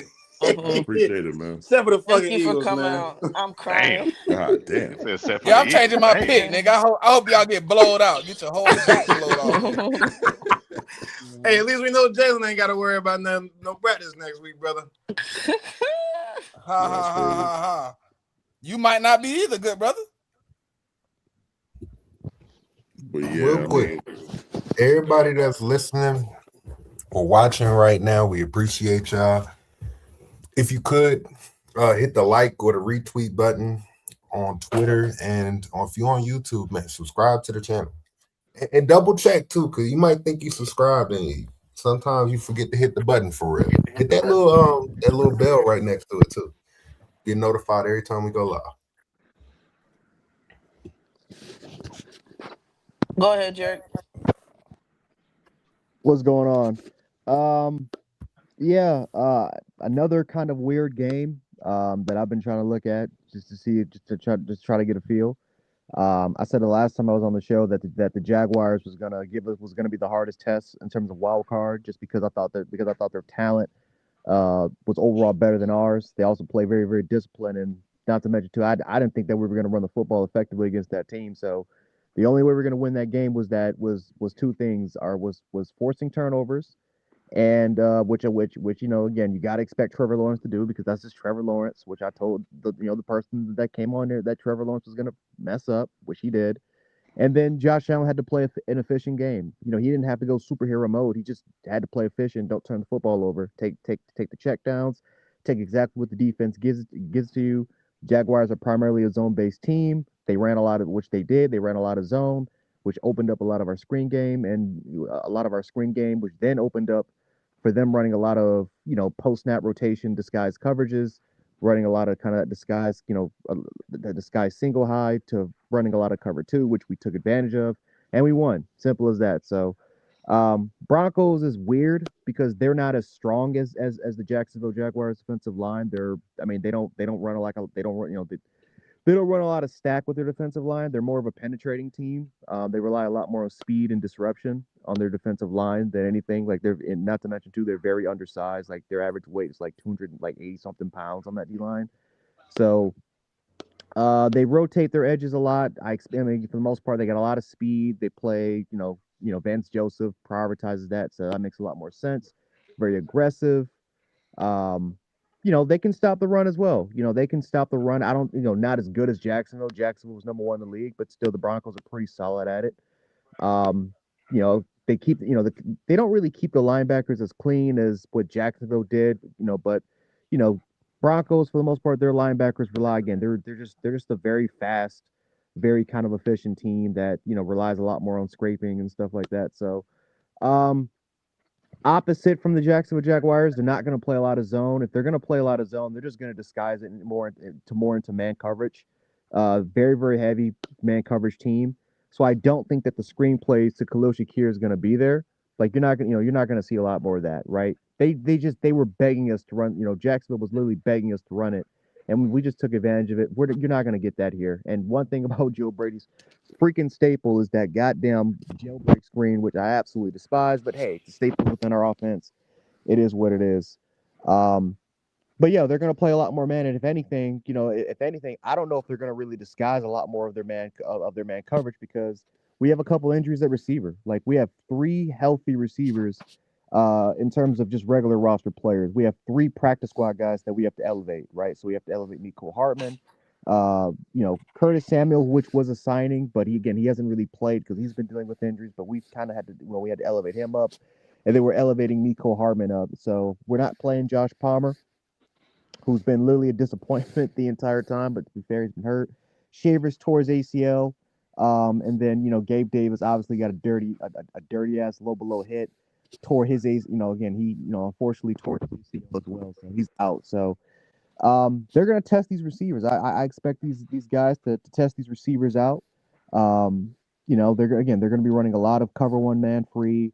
I wouldn't be surprised at all if they're going to start jamming these guys to be a lot more physical because Riley Moss was, with his holding ass, leads the NFL in freaking passing and holding calls. I expect them to be a lot more physical with these guys. I don't know if Patrick Surtain is gonna shadow. I don't know if he's gonna shadow Shaquille Shakir or if he's just gonna be more on Brandon Cooks the game. I don't know what he's gonna do there. Typically, Patrick Surtain is a guy that can definitely follow any of our best receivers. So just to kind of take away those chances for screens, if he's going to be lined up a little bit more in the slot, or if he's just going to be lining up primarily at the boundary like he normally does, I have no idea what they're going to run with him. But no, like I expect the Broncos to be a lot more man-heavy dominant. I expect the Broncos pass rush to be running a lot more what they normally do, which is a lot more text and exit stunt variations with their front seven. I expect this team to try to be disruptive. I expect their safeties, for the most part, to, especially with Hufanga, to play a lot more on the line of scrimmage. Because again, he's one of the best boxes, but he plays a lot more on the line of scrimmage. I expect that free safety to be rotating a lot more for single high looks. And yeah, I mean, listen, their defense is, like I said before, they're fast, disruptive, and it's not the complete opposite for Jacksonville. I mean, there's a few things that's different, but for the most part, they're a little bit similar in terms of their athleticism and speed. Broncos offense, I have no idea what the hell. I don't even know what to make of it. It's one of the most inconsistent offenses I've ever seen. Because on one hand, you look at their efficiency rating, and it's like, wow, it's like, oh yeah, this is a pretty efficient offense, and why they're 14-3. But on the other hand, their EPA per play is like in the bottom of the league. Which is crazy. Bo Nix as a quarterback, I don't know what to think of Bo Nix. I Jarek, auditorily, you keep going in and out. Get outside the pocket and extend to make plays. Yeah, it just sounds like you far away from the mic. Like it sounds like you My going in fault. and Yeah, I out. got my hand on the mic. My fault. Can you hear me? Oh no. Yeah. Okay, Yep. yeah. Yeah, but I don't know what to make of Bo Nix because on one hand, he's one of the best play action quarterbacks. He can get outside the pocket. He can, he takes what the defense, gives you on certain occasions. And on the other hand, he's one of the worst quarterbacks in the NFL in terms of yards per pass. In terms of, again, in terms of turnover worthy throws, he's the sixth highest quarterback in turnover worthy throws in the league.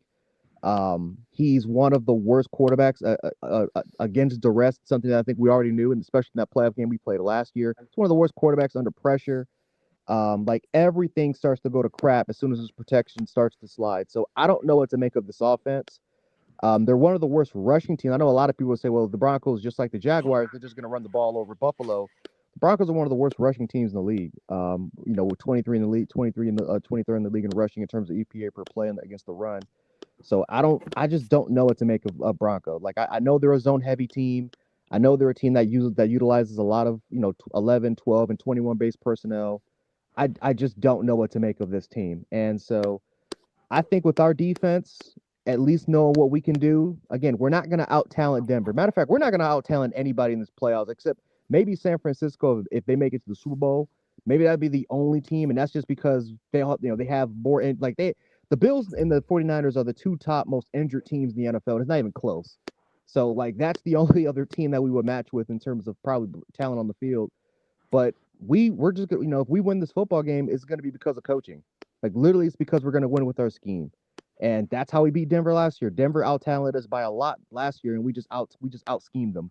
And I expect the same thing that I think Buffalo is going to try to execute on this game. I don't know what Denver is offensively, defensively. I know their identity. I know what our identity is on both sides of the football. But yeah, I just I'm trying to I've tried to watch a lot of Broncos games. I don't know what to make of this team. They're so damn unpredictable. But hey, they're 14-3 for a reason. I know that's one thing is that they can mitigate a lot of mistakes. So we'll see what happens. So let me ask you a question, right? So like if you look at the play styles for both of these teams, and what I mean by play styles is like like how the game goes, right? The Bills and the Broncos, both of y'all tend to get down and y'all tend to come back in the second half. So I would kind of say that both of y'all are kind of second half teams.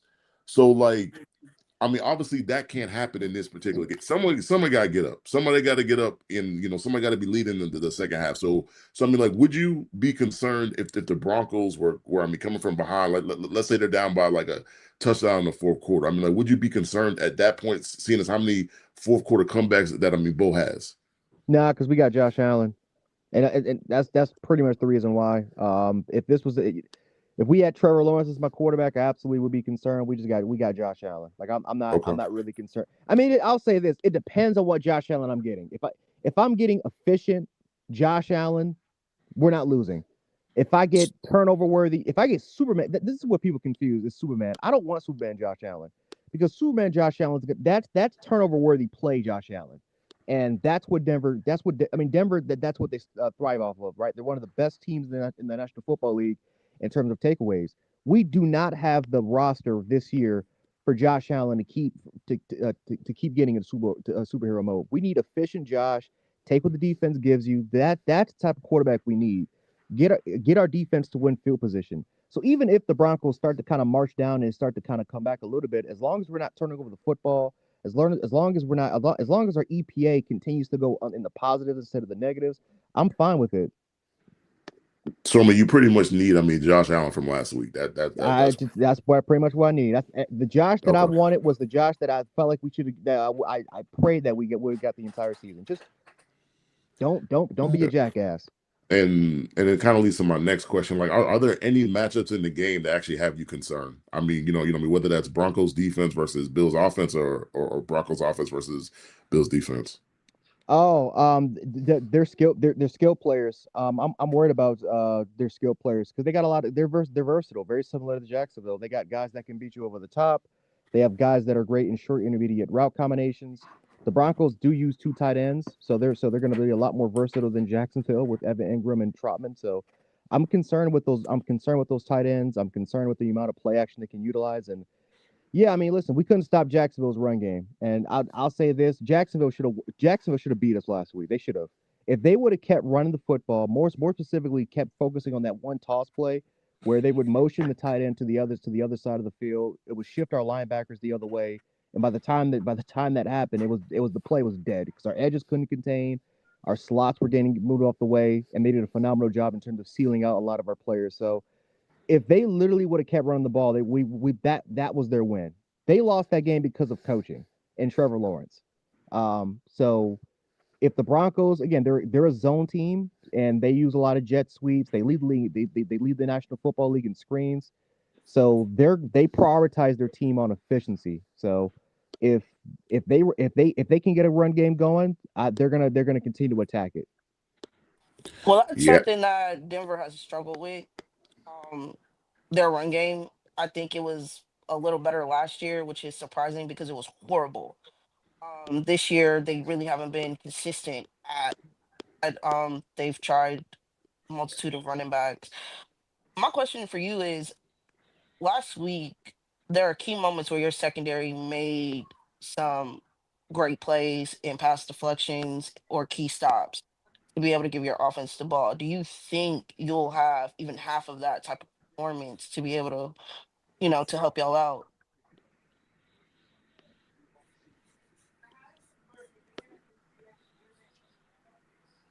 Oh, my thing cut off. Am I talking? you can hear you now. Did you hear Pop's question or? No, I didn't hear. What did he say? Yeah, like your It's secondary not wrong. made key stops for y'all. Like they Okay. had some pass deflections. They had key third down moments. Oh, I'm gonna have to. Okay, I'm Um, gonna have to come back in because I can't hear him at all if he's talking. Okay, yeah. I mean, I'm trying to mm, leave and come back. mhm. I'm just say Pop, to your this. question though. Oh, go ahead. I do think that their secondary can match up to some of their players because they don't have a lot of speed. On that team, I am concerned about the tight ends though because I do not like the Bills line. And if the tight ends can start carving up that team, I think that will. I don't know. It's gonna get a little hard for that defense to get off the field.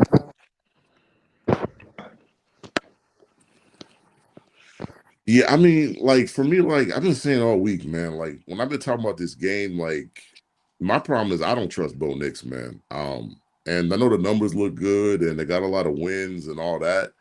But I think when you get to the divisional and the championship game round of these playoffs, like you're gonna need your quarterback to make some plays at some point. I mean, it's great they got a great defense. It's great they have a good second or a pretty good secondary, good linebackers and good D line, and the offensive line is phenomenal. But at some point, your quarterback is gonna have to make a play. And I just trust Josh Allen to make that play more than I trust Bo Nix to make that play. And I just think it's going to come down to that. It's going to come down to the fourth quarter. I think it's a one possession game. And I just don't think I just have more trust in Josh Allen to come through than on me Bo Nix. And I just think that's what it comes down to for me personally.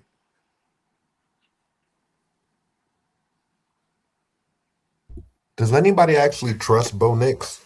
Like, it's hard to No. explain, right? Because Bo Nix, I think he's playing good. Like he's a good quarterback, but it's something off, man.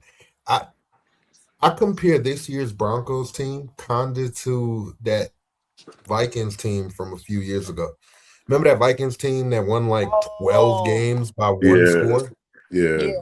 With And Kirk then they face Cousins. y'all in the wild card. Yeah, Yeah. and that wasn't Yeah. even to bring us up, but it's because the Broncos, if I'm not mistaken, they won 11 games this year by one Ye- score or less, Yeah, I Yes. think I think Bo or Nix had by like seven or less, seven. I think. Yeah, I think Bo Nix had 7 game-winning drives or something like that. It was something like that. Yeah, but they And have 11 games where it's a one score or less. yeah, Yeah. seven or less. So I don't know, man. Like, not even to bring us up again, but like, if anybody watched our game against them, it they And then weren't you had them good. dead to well, yeah, I was gonna say like y'all had them dead to Right. rights. Like, Yeah, And to then the me, fourth quarter it y'all, just y'all, y'all, exploded. yeah, y'all just collapsed in the fourth quarter. Like y'all should Mm-hmm. have won that game. don't I mean, think but the there's a lot of Broncos games that like good. that. Yeah, there's a lot of And- games like that. Like you point to the Jets game in London, it was like what 11-9 or something, 12-9 or some Mhm. crazy stuff like that. Like they had a lot of games. I mean, the Eagles game. I'm not trying to bring Smitty to it, but the Eagles game, like the Eagles are up and they came back in the fourth and won. It was a similar game script as the Giants game. Like so, it's just like they got a lot of these games where they start slow. And I'm sorry, but the Bills are not a team that you want to start slow. If you start too slow and they get up 2-3 touchdowns, I'm sorry, you're not coming back on the Bills because the Bills are going to run the ball. So with that, for the people that don't know, what that does is it's going to limit your possessions. So you're not going to get the ball enough to be able to come back on the Bills. And so I just think the way they play football, like if the Broncos don't come out strong and you know and are scoring with the Bills, I don't see how they win. Yeah, especially if we do get the Josh Allen from like last week, kind of to what Jarek was saying, right? You have more of a quick passing game. I think that kind of neutralizes the pass rush, right? You have, I think, 4 guys on the team that have 7 or more sacks for the Broncos, right? Benito has 14. So they can get after the quarterback, but the best thing you can do against a team that get after the quarterback is get rid of the ball fast, right? I mean, either that or run the football. An opportunity to get there, and I think Josh can do that this week. And if they are able to do that, just stay on schedule, take care of the football. I really don't see the Broncos winning this football game. Like I Yeah, just don't. yeah. Like offensively, the Broncos play ugly football. It is not like unless you're a Broncos fan, I don't see how anybody enjoys watching that offense play because there's nothing that they do well. However, they are winning these games, which is how they were able to get the 1 seed. I just think that offensively, the Bills can do what y'all say, which is hold on to the ball, have long drives, chew up the clock, 4 points, but you cannot turn the ball over. You cannot give this Broncos team extra possessions. Hey Pop, I could think of one person that's not a fan of the team that definitely watches and enjoys watching that offense. Shout out to Letch, your Oh. Saints brethren. Your Saints brethren over there. Oh man, that's Nah, crazy. me and him, we got into many arguments this season about Bo Nix and the bumminess in which he is. So Yeah, listen, I don't know, man. I need the Broncos to get bounced. And what's Yeah, your this agenda game against the come down to Broncos? like You think I want to see Sean Payton prosper? Fuck Oh that. yeah. I completely forgot about that. That's right. That's right. I do think though there's something too, because the game is in Denver, right? Like Yep. you were talking about how you don't think that the Bills are a team that you can come back against late, right? My only caveat to that would be you're playing at that elevation.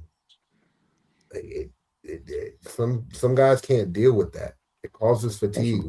We see it more in the NBA, more so like, or they talk about it more in the Yeah. NBA than they do.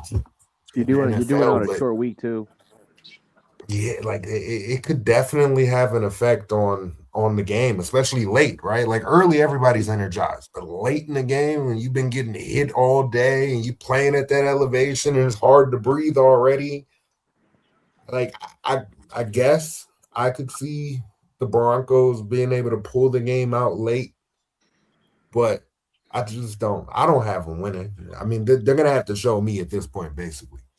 I mean, to me though, it's like it's one thing you're down by 7-3 or 7 points. That's fine. Like, I mean, you can go the duration of the game with the Bills being behind by one possession. But I just think if you go down 14 points in that second half, like they're just gonna take the air off the football, man. They're gonna run the ball with James Cook and Ray Davis, and if Todd, I don't know if Todd Johnson playing, they're He's gonna run it playing. with them. Oh, he's playing, so they're gonna run it with their trio of backs, bro. And you're just like, even if they don't get score points, if they're up by 2 touchdowns, like it's just gonna limit the amount of possessions because it's just not gonna be enough time.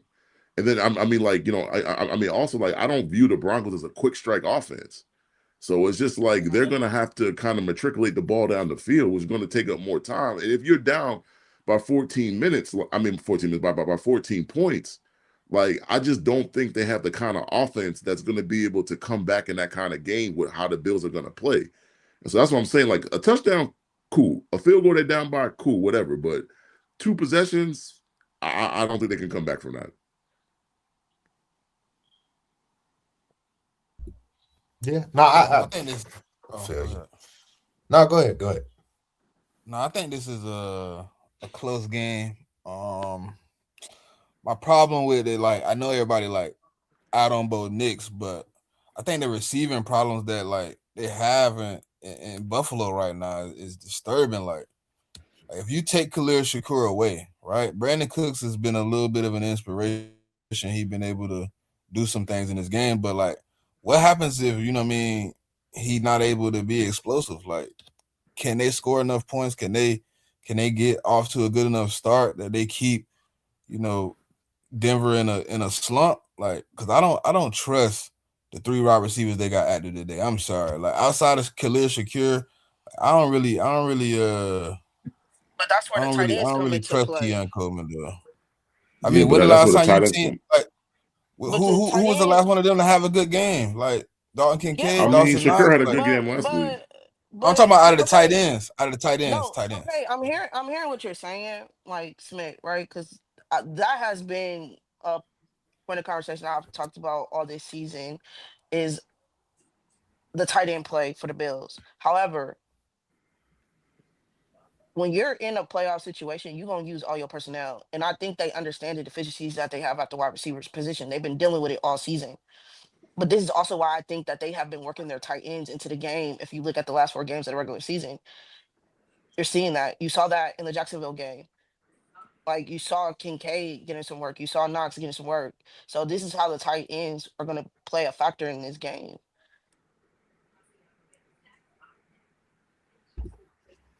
I mean, Yeah. I get it, but don't you think the Bills are probably going to come out more with heavy personnel packages in this game anyway? Because I don't think the offense line is great this year. Jarek, you can correct me if I'm wrong, but It's about the not same from terrible, last but year. it's not great. It's And I about the think, same. and They're top 10 in pretty much every stat. and I think they're going to run a lot of 12 and 13 because Yeah. you know, I mean, like Mm-hmm. That's what I'm because I mean, saying. You They're got to running give because I those mean, like they guys jumbo. got help. Yeah. Kincaid They're and Knox, but then they drafted Hawes out of Georgia Tech, and Hawes has been really good, not just in the run game but the pass game. Mm-hmm. So I mean, I would look to them playing a lot of 13, to be honest. That's what we did last year in the playoffs. Yeah. So we did last year against them. I mean, for the most part, I mean, I think they've added like one additional key piece on the defensive line, but we pretty much just ran a lot of jumbo and we just ran the ball, just ran it down their throat. Yeah. Yeah, I I mean mean, that's just that's what you got that's to what I do. Run the expect. football and quick passing game. Like, because Denver, they're only 17th in the league against quick passing. So, like, that's the one weakness of the defense. If you're looking at it, to me at least, it's just getting the ball out quick. I think they're susceptible to that. But yeah, that and running the football, I think, is the clear path for the Bills to win this football game. Yeah, I And agree. and I think as far as that, like we'll give the other side too. I think for Denver to win the game, I think they got to slow down James Cook in the run game. Because I don't foresee any way of them winning other than at least doing that first. And then I also think, you know, like you need Bo Nix to make about 4 or 5 big time throws, in my opinion. In in this game for them to be successful, and I think that's a pathway. And they could try to turn over the Bills. I mean, Josh has not really been turning over the ball at all in the playoffs recently, so that might be a tall task to do. But I think if they could do those 3 things, I think they have a chance to win. You know, Denver scores about 1 in every 5 times they run the football in the red zone. I did not know that. Yeah, it's top 5 in the NFL. It's 22.2% touchdown rate on rushes So is in the that with red the zone. running backs, or that's the running backs and both all put That's together? just rushes in the red zone. Okay. I mean, because I know they like to run Bo in the red zone a lot too. Mm-hmm. Do you So what's think that everybody's score prediction? I think I got this. I think I got it like 27, like a 27-21 kind of game or a 27-24 kind of game, but I got it for the Bills. Yeah, that's kind like JMIK kind of said the score that I had for this game for the Bills, going for the Bills. Like I think it honestly, I think it's the first team that gets to 30 can win this game. So whoever that team is, I think they're gonna get this dub. But I'm gonna give the advantage to the Bills because, like I said, Bo Nix got to show me that he can win a pressure game like this. He don't have to show me because I just don't believe. I got it. 2017 Broncos. Okay. Yeah, I got 24. I'll go 24-17. Cool. Broncos. Well, I mean, not Broncos, Bills. My fault. Where's Smitty go? Oh, I'm here, bro. I'm here. Okay. I'm here, bro. Oh. I don't know. 16-10 Broncos. I think that's about right. 16-10, something like that. I don't know. Like I was trying to explain, like I don't trust the receivers. Like Dalton Kincaid and Dawson Knox had a total of like 50 yards last week. Like, and they still had the same amount of receivers they have in this week. Like, and one of those receivers is dead because I just like I got that much respect for Pat Surtain that if he lock in and he following somebody, they dead. They done. That's over with.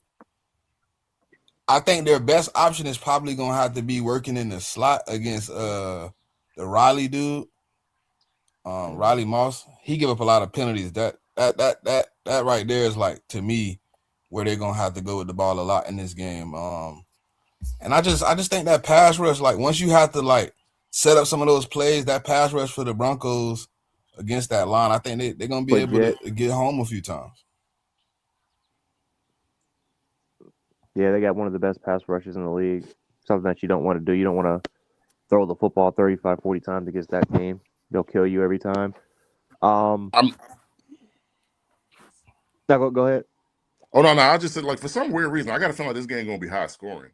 I don't know why. Like I can't explain it to you, but I mean, the Denver got a good defense. I mean, the Bills' pass defense is the best pass defense in the league. I know their run defense has been much maligned, but I mean, from what I hear from Bill fans, it's gotten better over the last 5 to 6 weeks.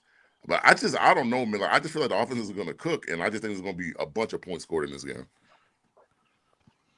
I wouldn't be surprised. I wouldn't be surprised at all. But I got the Bills 27-20. One key thing too, we got Ed Oliver back, so that's huge for our defensive line. Deion Walker's been playing one tech the entire time. Hopefully, Deion Walker can now start to play a little bit more three, so we can start to utilize him in the pass rush. But no, I mean this is a game where once again, if we can cause pressure, I don't trust Bo Nix to throw to be efficient under duress. He's one of the worst quarterbacks in the league against under duress. So you can start to pressure him a little bit. We mix in our coverage rotations. Once again, utilize disguise cover 2, disguise cover 3 like we did against Bo Nix last year. What he's honestly one of the worst quarterbacks against this year again. So there's not that much of a difference. I think you can go ahead and limit him. So I got the Bills 27-20. Think their defense is going to make plays, man. Their defense is going to, I don't think they're going to create turnovers, but what's almost the result of a turnover is by getting the offense good field position. So their defense is going to go ahead and make some plays. But ultimately, I think James Cook in this running game bounces back. I do not trust the size of Denver in this game, even though I think that statistically on paper they're very good. They're just small. They're small and they don't play stack on the D line. So give it the Bills 27-20. All right. Z and Simo, y'all up. And real quick, man, for everybody watching, drop y'all predictions in the chat.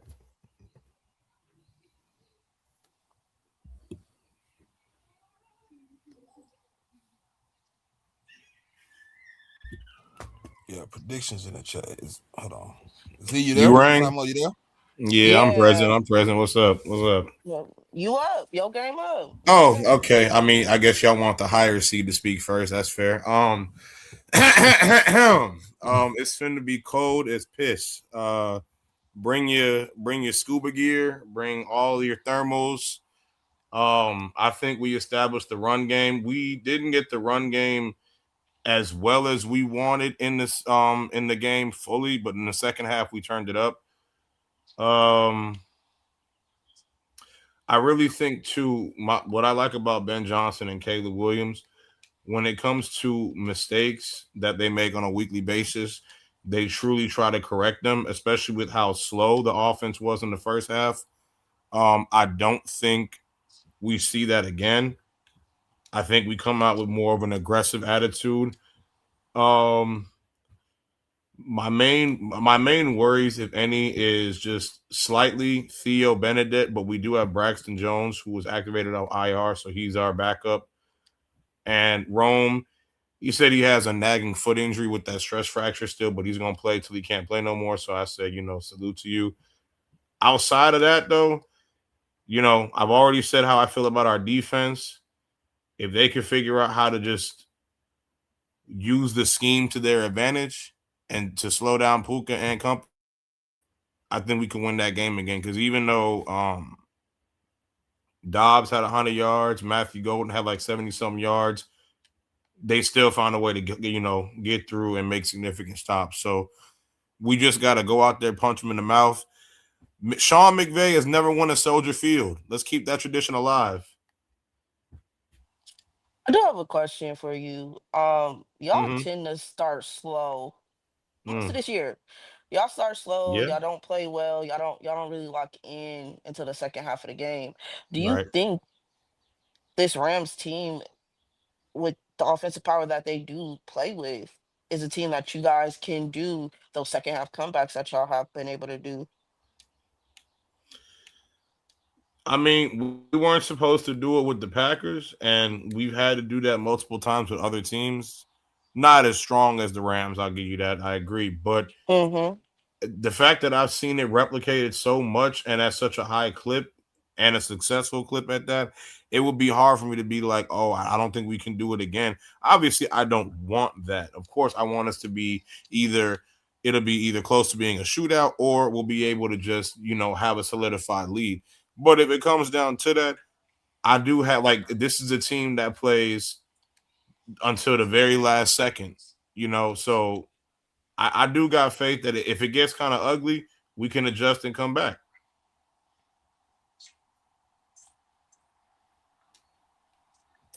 That's my thoughts on it, though. Um, it's our house, so don't be asking whose house. It's our house. It's our bear cave, nigga.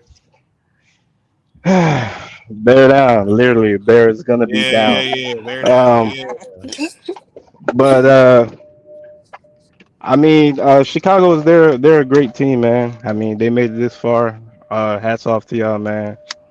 But Likewise. um, I think that the slow starts, Caleb's not being able to get started early is probably going to be an issue. I mean, I think if you look at their running game, they're efficient as hell. But if you're looking at them with their box count when they stack the box, they're not good. For us, I think that the way you attack them is make Caleb uncomfortable early and often by getting pressure from up the middle and from the inside out, basically. And their defense, passing wise, they gave up I think 13 touchdowns. So they can be had. I just think that we kind of had some lapses in our coverage also because of some guys that we had out. But overall, I think that we kind of fixed that, and I think we come out with the win, 28-23, Rams win. But I got to get going. Oh yeah, but one more thing. Devontae Adams. against the Bears, he does nasty things to you guys.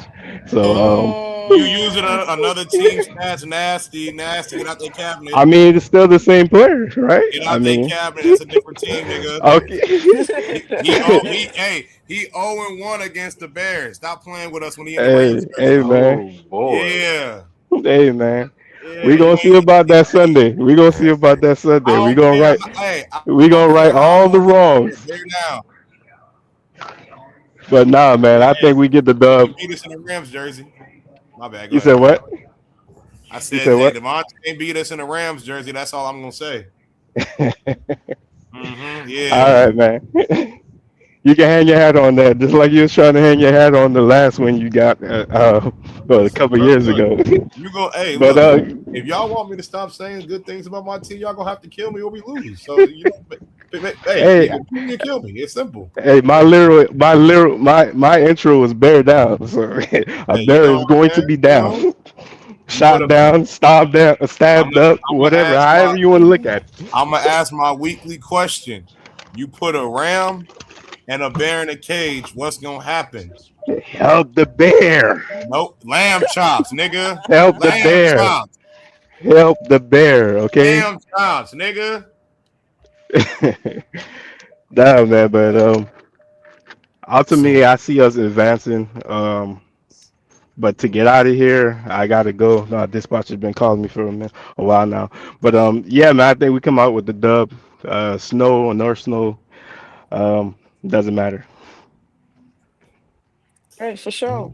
I'll be seeing you, brother. Thanks for coming I, through, Z. I see you next week, uh, little nigga. Oh, that's two. Not Oh, not one, but that's two. That's two you guaranteeing, sir. That's interesting. I wouldn't want to see us again though either. I understand. You know, we was only about 6 inches Oh, away brother. from getting a game winning touchdown. You know, I understand. But like I said, the league want to see Brock versus Caleb is must see TV. Brock versus Caleb round 3. I'm just saying, come on. Come on. Keyword almost. so real Oh, quick, but yeah, just man, to appreciate add, y'all having me on. I'll catch y'all later. all right, All All right, right, brother. for bro. sure, Appreciate you. Z. Yeah, yeah. just to add some context to this whole Bears defense thing, because Bears secondary, It's 22nd in the mm-hmm, league versus the deep pass, mm-hmm. Mm-hmm. giving up 61 plays of 20 plus yards on the season. Hmm. Mm-hmm. Hey I Dre, think, you could give me all of them numbers. I've been telling you what I've been saying. They ass. They've well, been asked the look, whole season. Now, how I many think if interceptions the they got? Rams want to win this football game, Mm-hmm. Hmm. they're gonna have to hit explosives and stop the run. But you Okay. know who If leads the you league in think, if explosive you plays? Ooh, Chicago. my word. Ain't that about a blip? Oh look, my they gonna have to. I goodness. mean, I don't think that Mhm. I don't think the Rams win the football game, but I do see I see a path for them to win. They're gonna get points. Like I've accepted they're going to get points because whether no matter how good your secondary is, Puka and Devontae and Matt Stafford, that's a motherfucking trio when it comes to just getting the ball down the field. They know how to move the ball on the field. Sean McVay is a hell of a play caller. We about to witness offensive chess between Ben and Sean McVay. My thing is this though, both these defenses can be had because I was watching the Rams game the first week of the playoffs. That nigga Durant, that boy Durant was getting toe up from the flow up in that secondary. For the Rams starting cornerback, he can be had. And we have Colston Loveland, who is literally breaking records. He's 21 years old doing this shit. Mm. Luther Burden having a hell of a second half of the season. He's making a name for himself. Even when he's not 100%, you still got to respect Rome and his game getting down the field. He was the one that caught that game-changing pass on the 4th and 8th throw by Caleb. So you got to respect my wide receiver core at the end of the day.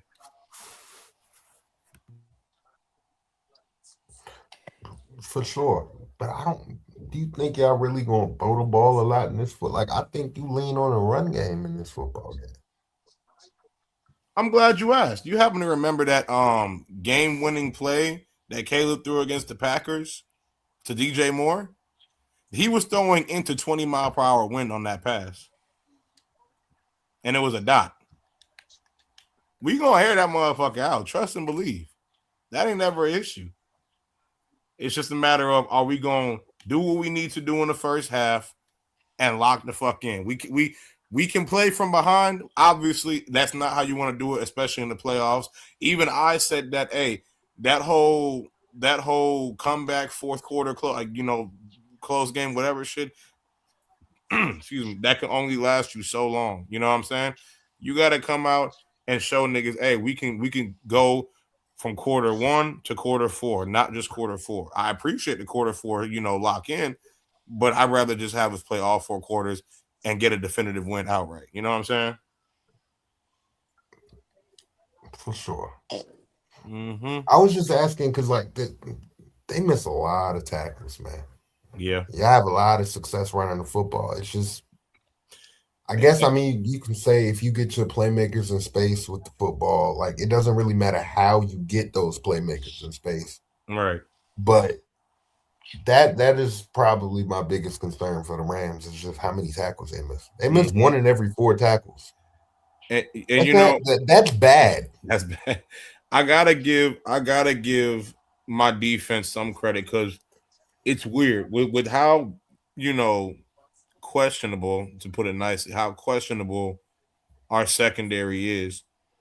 We've been having a lot of success lately with the run stuff. Like Josh Jacobs last week, 19 carries for 55 yards.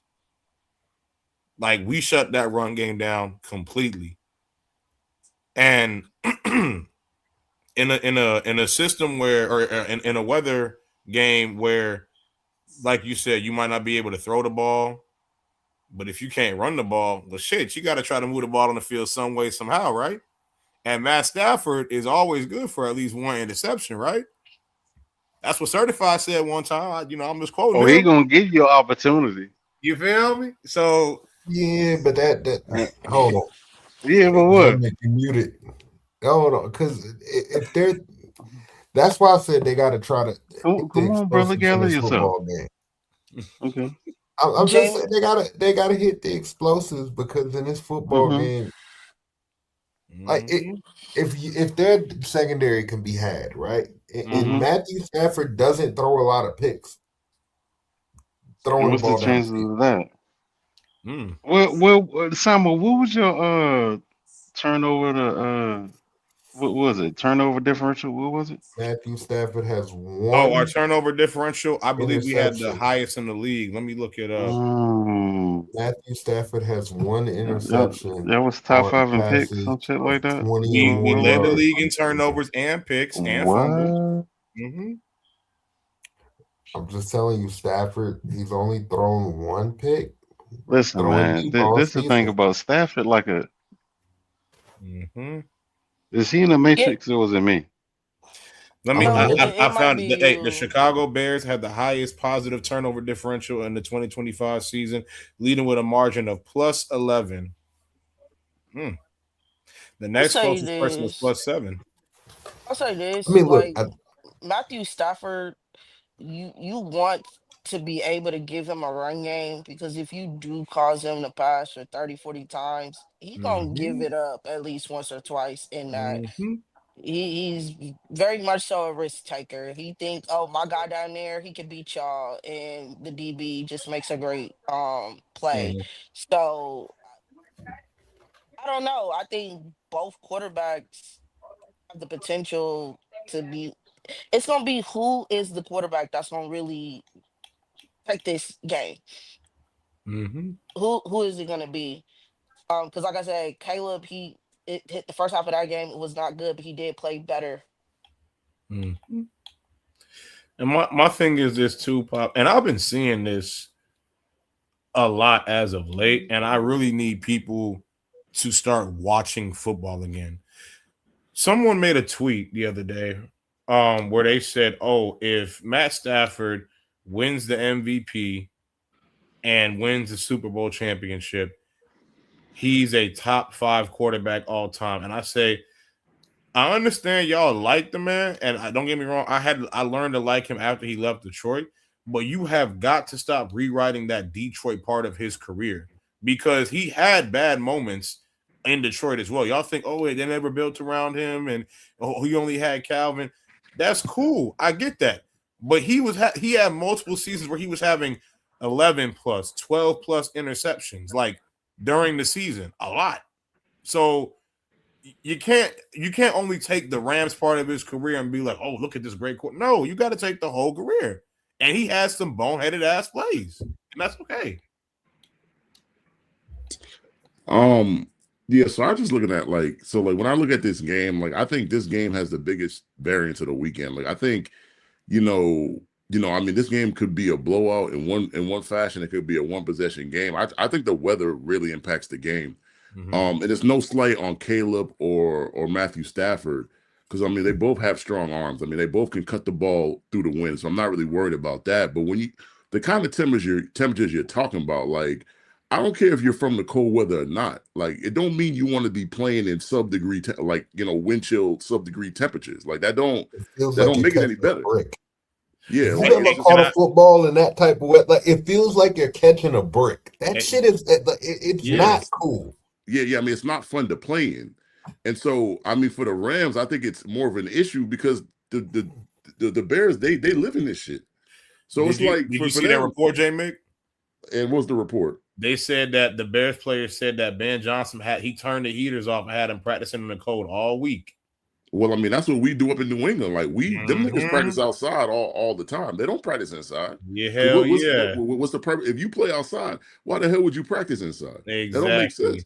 So it's just like you got to give the Bears an advantage for actually having to practice and play in that kind of weather. Yes, but to me, I mean, this game comes down to I don't even think it comes down to the quarterbacks. I think it comes down to who runs the ball better. Because I mean, both of these teams are actually, I think they're top 10 in like rushing yards per game. So I mean, like they both got pretty good rushing attacks. I feel as if the Rams get away from it at times and they get pass happy. But that's how I view it. Like I just think whoever runs the ball better is going to win. And if I'm gonna say that's the difference, then I got to go with the Bears because the Bears got the better offensive line, and I feel like they got the better running back room. Like Kyron, like I love Kyron to death, and he great. But the problem is like you're dealing with Swift and Monungai. When you put them two guys together, that's a good 1-2 combo. And not to say that Kyron and Corum is not a good combo. I just like the combo in Chicago better. And I just think like if this game was in LA, I'd probably pick LA because it would be it'd be in a stadium that's covered, and the weather would be perfect, which favors the Rams. I mean the conditions they don't favor the Rams. I mean so I'm gonna go with the Bears in a 3-point game. Low scoring? Yeah, I believe so. I mean, like these type of sub-degree type of games, like typically you don't score a lot of points in like in these type of games. Yeah, because it's deeper than just catching a football. Because it's hard enough to catch a football in the cold, right? But planting, kicking, all of it becomes harder in the cold. Even just carrying a football becomes harder in the cold. And you don't want to get hit in this kind of weather either, man. Hell no. I mean, yeah. Because the things like if you ever play football in like cold weather, you don't want to get hit in that kind of weather. I've done it. I'm telling you, you don't want to get hit. You sometimes you don't even want to hit people because that shit even hurt. It is just like the shit is not. It's not a like playing in snow is one thing because like snow is kind of fun or whatever. You got the snow, you can slip and slide, whatever, cool, whatever. But when it's this cold, that shit not fun. 27-20 Bears. You think that many points gonna get scored? 27-20. Okay. Hey, my last prediction was I said 28-24. It was 31-27. That's close. What's the over-under in this game? Anybody know? I could check it. I couldn't tell you. Probably 38. The over-under in this game is 48.5. It's actually high. Oh, wow. It's actually the highest of the weekend, actually.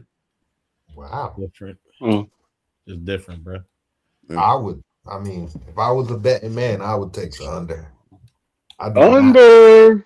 I mean, hey, ain't gonna hit. If we saying both these defenses can be had, I don't know about the under. I think it might be. I think it could get to that 40 ball combined. I mean, they can be had, but then when you add in the conditions, it's just like, hey man, look, hey, what did What did Jalen Hurts say? Rain, sleet, or snow, Bears trying to go. So, On the side with a funny dude, man. I'm just saying, brother. Yeah.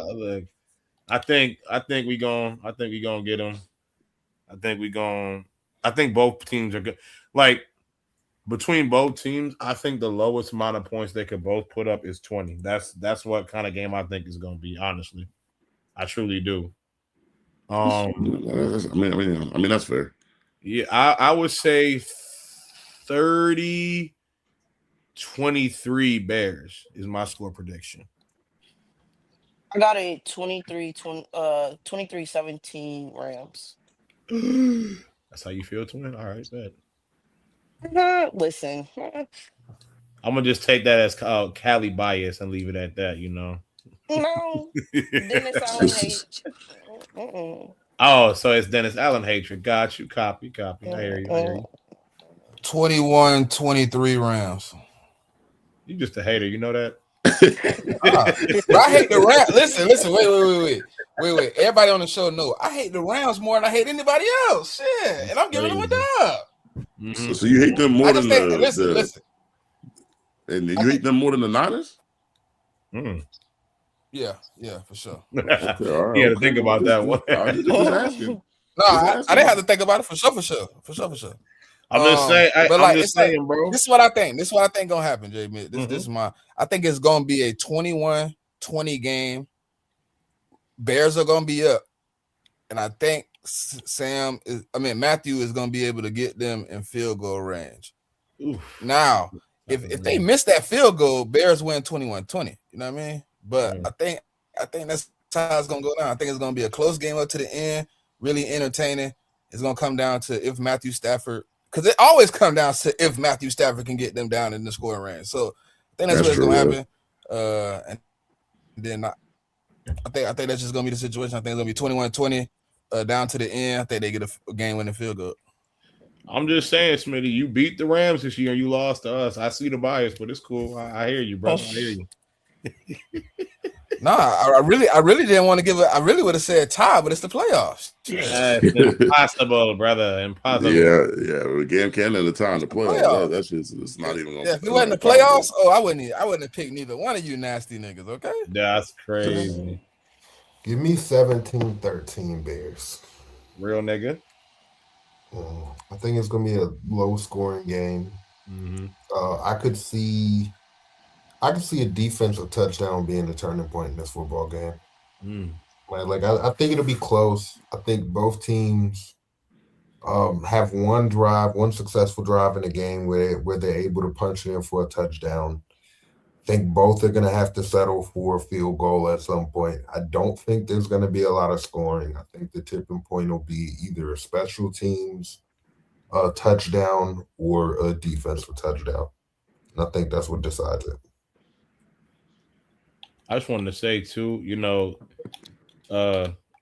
not to get too far ahead, but if we do win and some other things happen in the AFC, hey, JMIK, we could see history repeating itself with a Bears Patriots Super Bowl.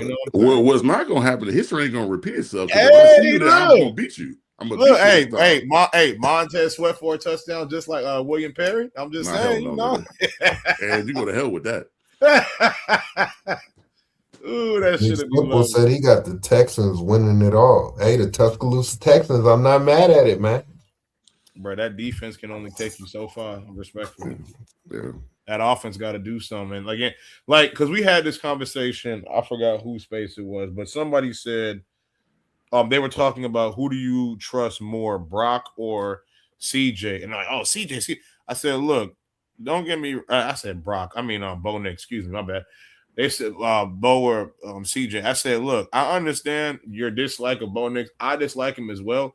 But if I'm looking at last week and seeing what CJ did, to sit there and say I can confidently trust him over Bo Nix going into this next week as a quarterback, bro, between both of them playing, I think that's disingenuous because the man had almost 6 turnovers total. He had 2 picks and 2 fumbles lost, right? And then he had 2 additional fumbles that they recovered.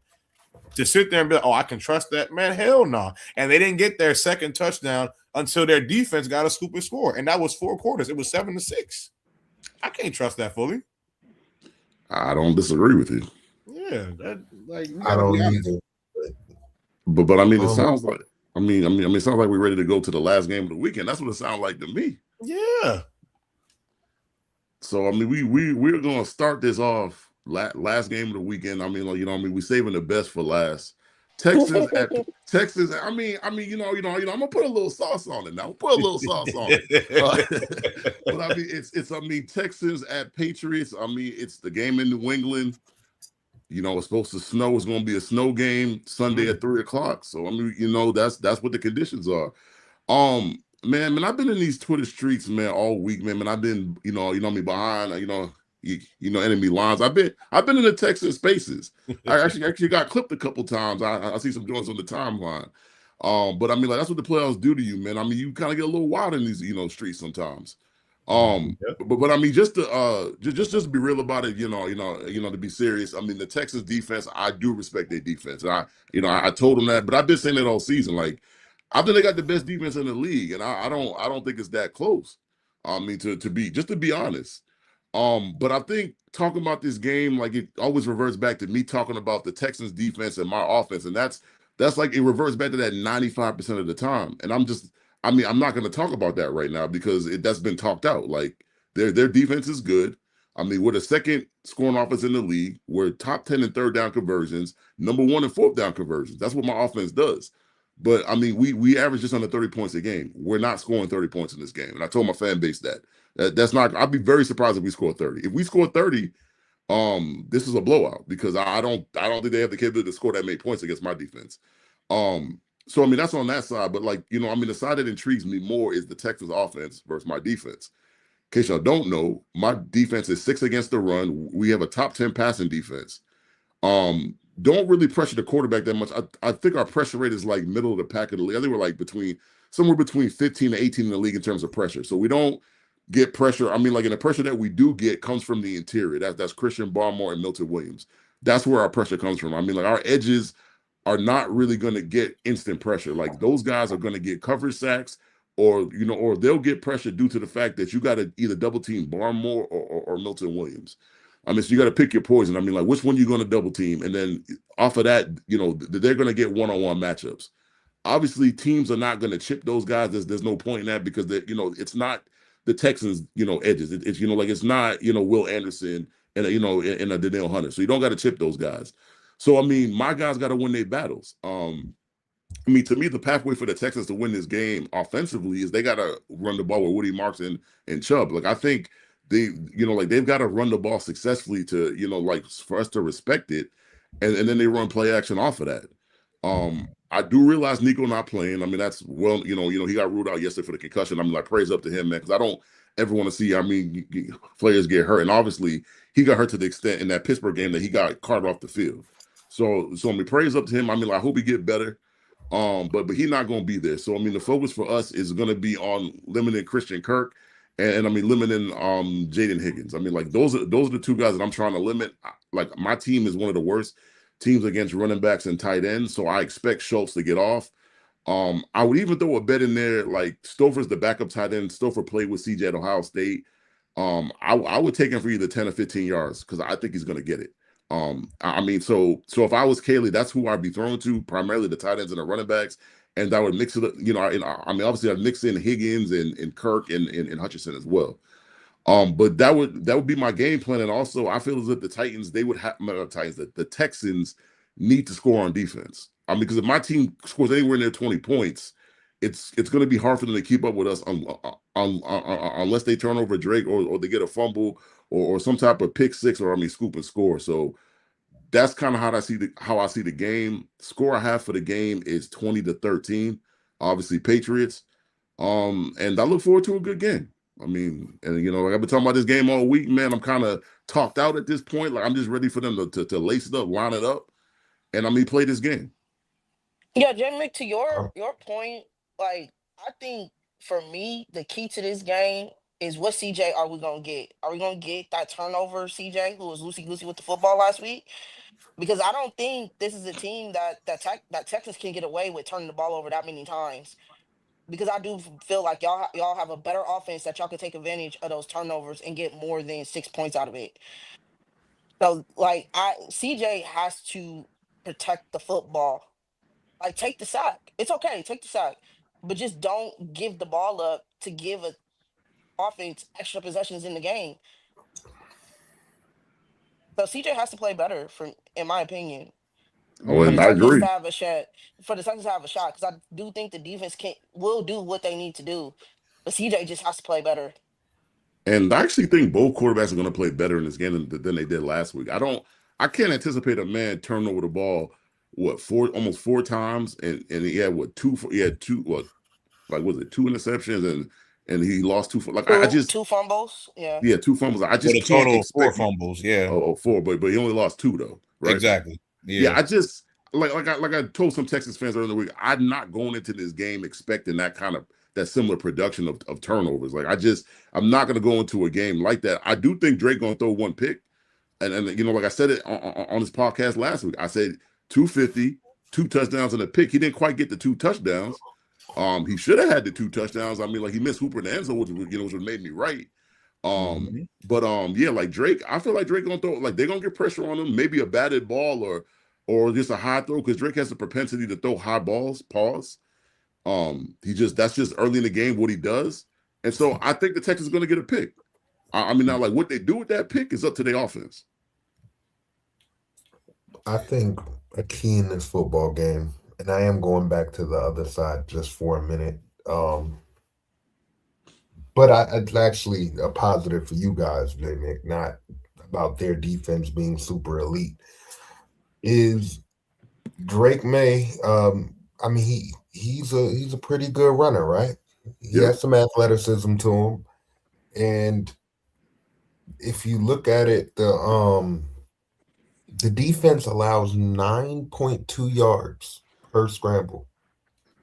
What that tells me is that those edges, they get a lot of sacks, right? Because they get after the quarterback, but they also at times over pursue a little bit. Right? Allows guys to step up and get those easy yards. I think if they can't maintain rush integrity in this football game, it'll be difficult for them to get your offense off the field. So if they can't stay disciplined, I don't see a path to them winning. And it's not always the most fun to watch or to even play, right? Because I mean, you're an edge rusher. You want to get after the quarterback. You want to get those sacks. You want that pressure, but you have to do it in a controlled manner, because if not, a guy like a Drake May is going to make you pay if you over pursue, right? He'll pick up those 5, 6, 7 yards, and it doesn't sound like a lot, but within the context of a football game, I mean, that's basically a drive mover, a 5, 6, 7 yard gain. So I think that's going to be important in this football game, and I don't think they're going to be able to do it. I think Drake will probably have 2 or 3 big time runs in this game. I don't think he's going to use his legs a whole lot, but it's going to be the moments that he uses his legs. I think it's going to be key moments, and I also just don't trust CJ to not. But I also I'm think trying to figure out how to say it, but to not do something boneheaded. Because I was gonna say, just to your point too, that, like, don't get me wrong, and I'm definitely not down playing the Patriots D line, but they was having their way with that Chargers O line last week, and I think the general consensus has been like the Texans O line isn't that hot either. So I definitely think if they can get pressure on CJ and make him feel skittish, or just make him question whatever the hell he's doing, yeah, he go mess something up and either try to make a play that's not there or just lose the ball. So the Patriots defense is very opportunistic from what I've seen these last few weeks. They definitely gonna make a way to get the ball back to them or make the quarterback feel uncomfortable. So Yeah, and I mean, I was just gonna add, like, when it comes to CJ, like, I know CJ doesn't run a lot, but I think that's one of the keys to the game too. Like, I don't think we're gonna get a bunch of pressure on him, but when there are times like that, I mean, he can scramble and he can pick up key yards. Maybe it's like a 3rd and 4, and we're playing man press on that particular down, and he got a chance to run 4 yards and get the first down. I think he's got to take those opportunities, because a lot of people don't expect him to run, but he has the ability to do so. So, I mean, if I'm him or I'm his OC, I would advise him that if it's there to run the ball, do it. I agree. And to add to the point Drake was making, the Patriots like to play keep away. They like to have long drives. They like to chew up clock. And with Drake May being able to get those key first downs that allow them to methodically move down the field, I think the Patriots offense can dominate just time of possession and reduce the amount of times that the Texans are going to be able to have the ball. So I think that's where the turnovers for the Texans defense may have to come into play just to give their offense that time, that opportunity. I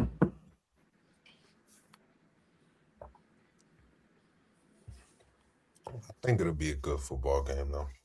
Oh It'll yeah, be Yeah, yeah, interesting. for sure, yeah. like to me, this game and the Bears Rams games, those two games are like my most anticipated to watch because I think of the potential of how good those games could really be. Yeah, I mean, to me, I think the best game of the weekend might be the first game that you get.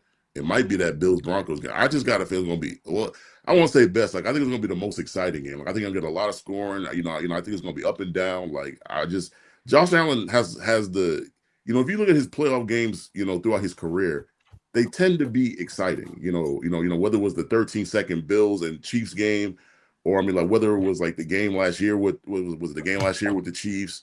I mean, he plays a lot of exciting playoff games. So I would say, to me, that might be the most exciting game of the weekend for me. That's fair. I will say, like, this playoffs this year has been a lot better. Like last year, to me, it was okay. But this year has been a lot of great games so far, and I think that trend will continue. So Jamari said in the chat, CJ got hurt running last time. I don't think they want him running. So That is true, though. I mean, that's how he got the concussion. So I mean, he wasn't in the pocket when he got it. He ended up being out for 3 weeks. And I mean, like some people on Twitter would tell you that the offense played better with Davis Mills in there. I don't. I mean, you could view it that way, but I still think CJ is the most talented quarterback on the roster. I just think CJ's fallen into a little rut where he's just not seeing the field. But the problem is, this is not the kind of defense that you don't want to see the field well against, because I think Justin Herbert fell into the same thing where he wasn't sure what he was looking at. And as the game went on, my DC got more and more aggressive, and he just started sending the house. And then just a stat for people that don't know, CJ is like, these are the 27th or 28th in the league against cover zero. So he's not good against cover zero, and we did run a couple cover zero looks last week.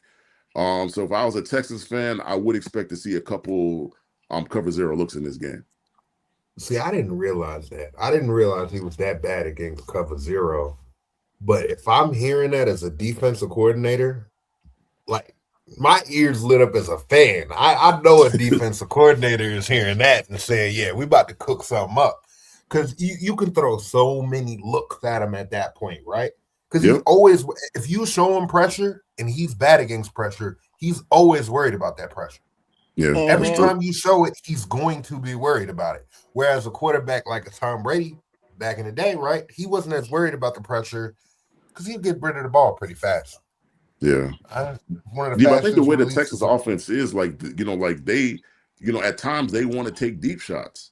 And so to do that, you got to hold on to the ball longer, and that's when the pressure comes in, becomes a factor. Yeah, but the problem with that is once a quarterback starts to get rattled, right, and you don't have those easy check downs, those easy just to give me plays to get them back in a rhythm, that's when players start to spiral. You got to be able to manage it, and if you can't manage that correctly as an OC, I mean, you're not doing your quarterback any favors. Yeah, but you got even some of the greatest like I could bring up Tom Brady, like Like that's what his demise was in that 07 Super Bowl. Like the Giants got pressure early in the game. He never got a chance to settle in, and he was rattled for the game. And I say Tom Brady's the GOAT or whatever, but just because you're the greatest player at the position, don't mean that you can't get rattled in the game. And if it happened early in the game, no matter how great you are, sometimes it's hard to settle back in because once the pressure comes, like the DC is not just going to not stop sending it or bringing different packages to generate blitzes or pressure. So once you're rattled as a quarterback, the DC not going to let up. He's going to be like, oh, the dude's rattled. I'm going to keep going because I don't want him to get readjusted back into the game. So I mean, but the same go for Drake May too, though. Like if he get rattled early in the game, like you got to do your best to pick yourself back up because if you can't, I mean, like whether it's CJ or Drake, I mean, we're going to be in for a long day. But think of all the different disguises, the looks you can throw at CJ where he thinks the pressure is coming and it's not. And then instead of like, oh man. You heard what the Chargers said. They said they were coming out on the defense. I didn't know what the hell they was doing last week. Well, yeah, because like purely throughout the season, we were a bigger zone team. But in that game, we just ran a lot more man press, coverages. And so, like, there were situations, I give you this, there were situations where Marcus Jones our slot. There were situations where we were moving guys around so much that man was lined up as the middle linebacker, bro. And I've never seen that throughout the season. Not one time. And so, like, that's just my defense got a lot of flexibility that they weren't really using during the season. And I mean, personally, I hate when people say what I'm about to say. Well, we were saving it for the postseason. Because I'm like, I hate when people say that because it's like a coping mechanism. Oh, well, the reason why we're not playing well offensively or defensively is because we're holding back. But literally, that's what they were doing defensively. There were looks that I've watched every game. I've watched film on every game.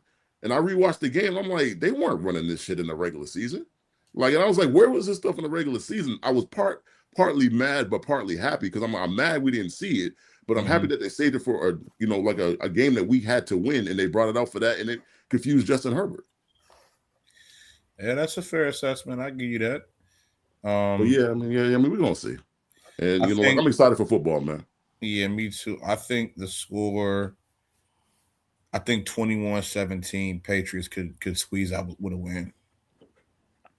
I'm gonna go 10. 17 Pats. Very low scoring. Okay. Yeah, that's low scoring. Yeah. Smitty. Give me 17-28 Pats. Damn, almost 30. Okay. Blowing them out. All right. Damn, okay. Appreciate you, though. I appreciate that. Certified? 17 Patriots. I'm gonna go 17-6 Pats. Wow. Okay. Appreciate you, man. Moving away from that game real quick, I did just want to say, y'all be on the timeline and everything too. It's kind of going back to my game, but not really. I love what Ben Johnson is doing for the competitiveness of the league. This whole "we are the world" kumbaya shit, bro. I'm sick of this shit. Like niggas talking about it's a real petition saying, "Oh, apologize for saying fuck, man." Hell nah.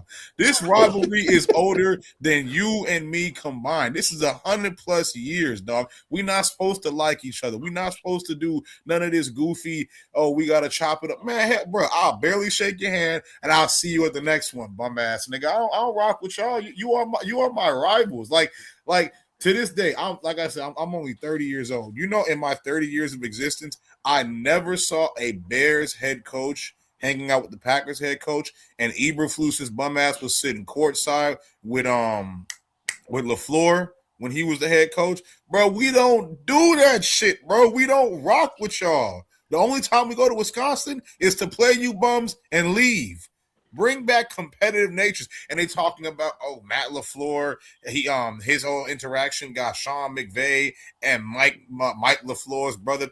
Hey, send all your shooters. You gonna miss every single shot. We don't give a damn about none of that. Let me beat a LaFleur 2 weeks in a row. We gonna piss the whole family off.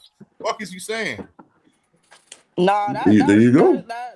that's true talk. Cause like all this soft, like man, that's weak, bro. That's why I Bruh. didn't want Dennis Allen when he apologizing to Arthur Blank. Man, fuck that nigga. Man, chill.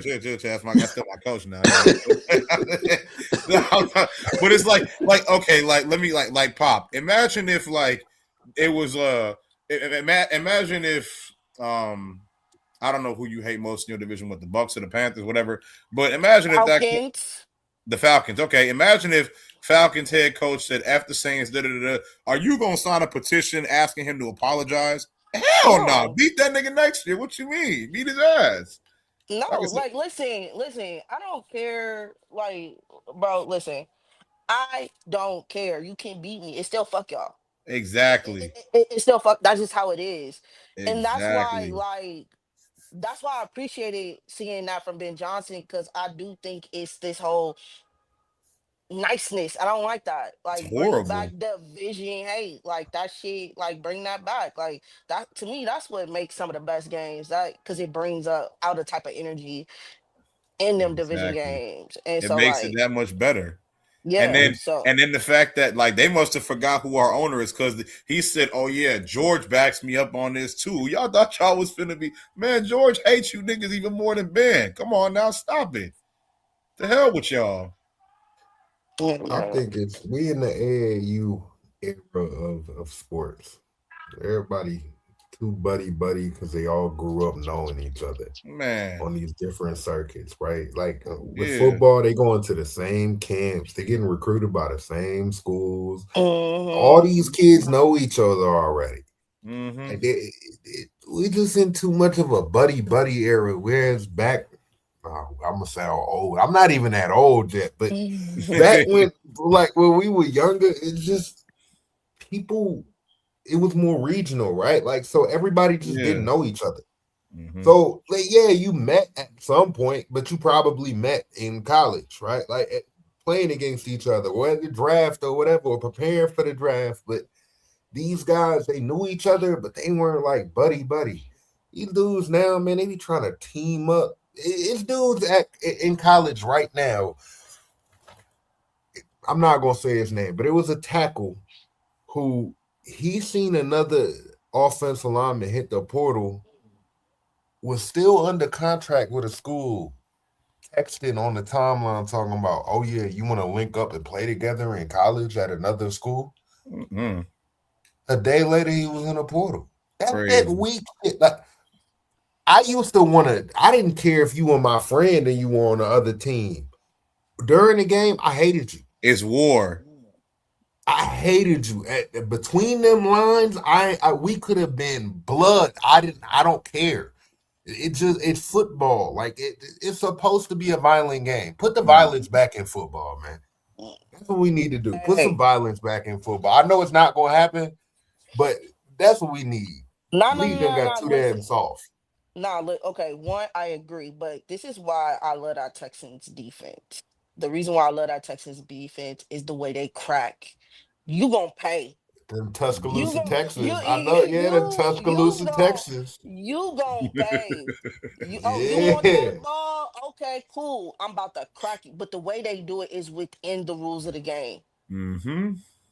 It's Yeah, within the rules of the game, and that's that's why I because they built love by the Bama, Pop. physical. They know what they doing. I don't give whatever you saying. I don't give like, nah, I just like that type of physicality. So I think it's possible. You just have to have the guys and the D coordinator to be able to get them to play with that type of emotion and shit. But yeah. Seeing every damn day, I'm seeing. Oh, a lot of people didn't like Ben. Bro, for what? They used to have coaches out there damn near ready to fight back then. What are we talking about, bro? Like this is division rival. I knocked you out. I withheld you from being great and possibly winning a championship. I don't like you. Rest in piss, bozo. Like, what are we talking about? Like, come on, man. Again, let me ask Smitty, if the Cowboys head coach said fuck y'all, whatever, would you sign a petition asking him to apologize? No, my players better punch their team in the face the next year. Okay, then. That's what I like to hear. You know who started that? Who? Ohio State. Really? What? Ohio State. Look. Ohio State 2 years ago got their ass whooped on the field, and then again after the game on the field. And then they tried to get the authorities involved, man. They was trying to ban the flag planting, get people arrested if they try to. I mean, they didn't try. Like, they passed that legislation. Oh, they definitely did it. And my philosophy, even on that, because like it was a big topic at that time, was if you don't want them to plant that flag, then beat them. Beat them.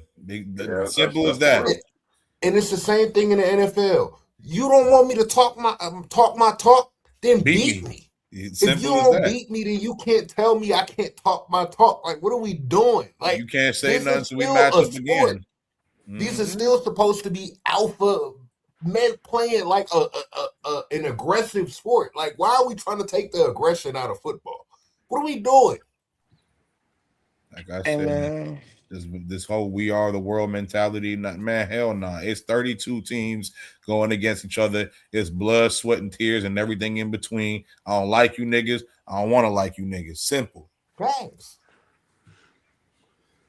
Look, a lot of people gonna disagree with this. I never understood why Sean Payton got in trouble. What you mean a bounty? Like, what? Like, is it not my goal to take a quarterback out of the game at all times? What are we doing here? Niggas teams is broke. That's all I heard. Broke. To me, that was soft to me. I'm like, okay, so he paying dude? I mean, like, what's the issue? Get your money up. I'm sorry.